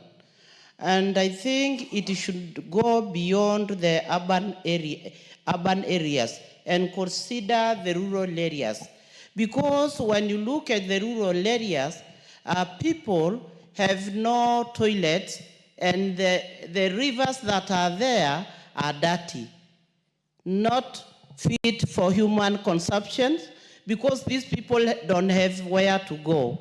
And I think it is time that the county governments take the responsibilities to make sure that in all towns and in all markets, they build toilets for the people that attend the markets. And I think it is time that we consider our people and make sure that they don't also take contaminated water. So I think it is important for the bill to be looked at again so that they can bring in the rural areas and so that we can make it a bit stronger to make sure that it addresses the problems that are faced by our people. So I support the bill, and as the Speaker said, most of the towns or markets have no places where people can release themselves. So I support the bill. Thank you. Thank you, Honorable Agnes. The Honorable Salah Yakub, Member for Fafi. Honorable members, it's a report by the Departmental Committee for those who would like to debate. Thank you, Madam Speaker, for giving me the chance. I rise to support the motion on the House on National Sanitation Management Policy. This is a policy which has been lacking in our management of sanitations in the country. We support this motion because of many reasons. One is that improved sanitations leads to improved health. Improved health leads to reduced budget of national health expense. Madam Speaker, most of the diseases now this country is facing is infectious diseases which are either airborne or waterborne. These are diseases related to sanitation. Lifestyle diseases are very rare, although on the rise, but were it that today we had a compromised and a holistic sanitation policy, then the issue of infectious diseases could have been on our tables today, which means our budget on national health could have been reduced. Madam Speaker, sanitation levels in our counties have really reduced, is appalling, that's what I mean. A case in point is, I come from Garissa County. The headquarters of Garissa County is Garissa Town. There's a sewage done by World Bank to the tunes of billions. But 75% of Garissa Town residents still use septic tanks. They are not connected to this sewage line. And the sewage itself is bursting as we speak today.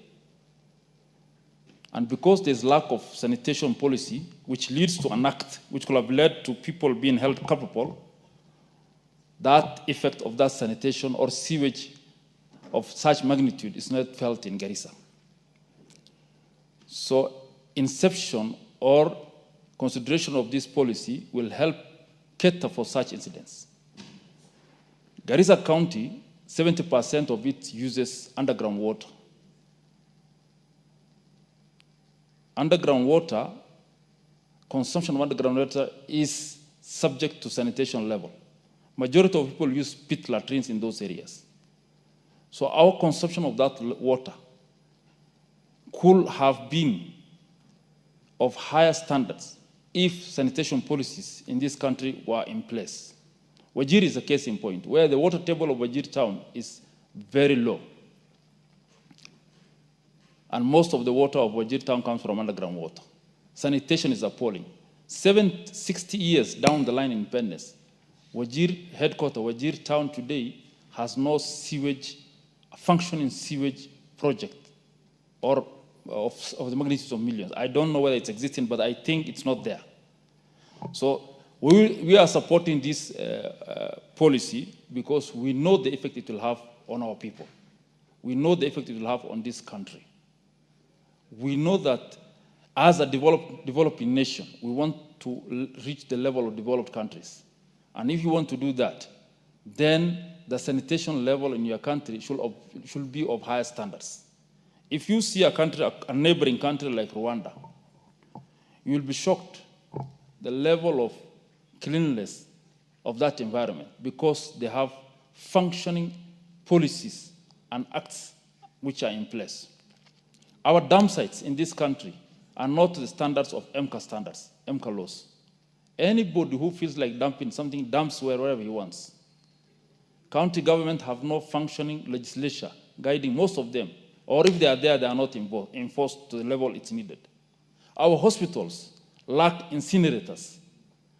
Because of that, you will see when you go to hospital, you will visit a hospital facility, you will be shocked to see the number of needles, used needles, syringes, bandages, which have infections lying around there. So a policy like this, national sanitation management policy, will help us convert such kind of incidents, make this country a healthy nation, give us a clean environment, reduce our national health budget. Madam Speaker, I rise and I give my submission to this in that I support this policy, and I hope this policy is fast-tracked so that we have an act guiding to that. Thank you, Madam Speaker. Thank you very much, honorable members. There be no other interest in this bill. I would like to call upon the mover to reply. And information on the speaker's desk is that the Honorable Dorothy Ikiara, you are replying on behalf of the mover, the chairman of the committee. Please proceed to reply. Thank you, Honorable Speaker. Honorable Speaker, I first want to take this opportunity and extend my sincere thanks to all members who have contributed to this very, very important debate.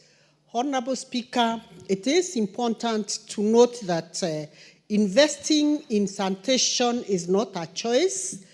It is something that we must do. Honorable Speaker, in the 21st century, it is not anything to pride ourselves in when we are talking of areas without proper sanitation. Honorable Speaker, I want to allay the fears of the members that we are only talking of the urban centers. I did mention that 21 counties have not even attempted to have sewer lines in their counties. And when we say that, it means we are holistically talking about the entire country. Honorable Speaker, we take cognizance of all the issues raised, and as a committee, I want to promise, Honorable Speaker, we'll synchronize all this and come up with an acceptable document that will serve this country beyond today. Honorable Speaker, I beg to reply. Thank you.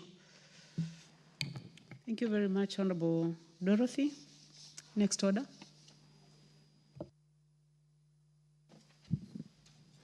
Order number 13, motion, ratification of the agreement on fisheries subsidies. This is by the chairperson, Departmental Committee on Blue Economy, Water and Irrigation. And I am informed that Honorable Dorothy Kiara, you are the one who is moving this motion on behalf of the chair. You may proceed. Yes, what is out of order, member for Buri? Madam Speaker, this is a very important agreement for the House to rectify because it falls under international treaty agreement and World Health Organization. To be fair to the committee and to be fair to the mover, this House lacks the quorum to listen and to pick up the motion as it is. So I'm asking that the Speaker, you consider this on the requests of starting order number 35.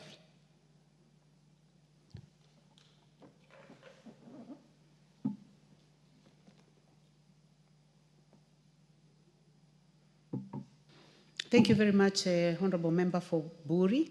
Honorable members, the Honorable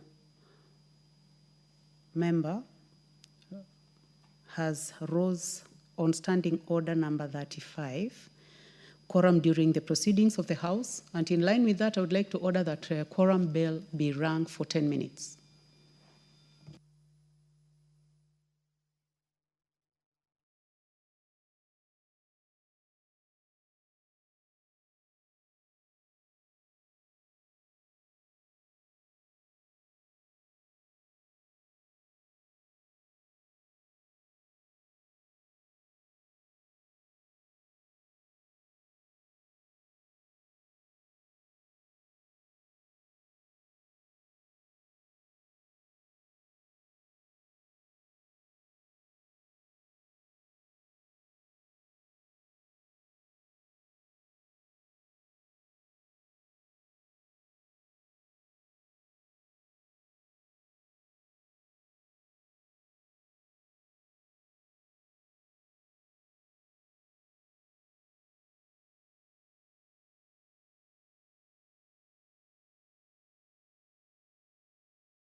Honorable members, clearly, we are not able to raise quorum to transact business. And the time being 5 minutes past 6 p.m., this House stands adjourned until Tuesday, 3rd June 2025 at 2:30 p.m.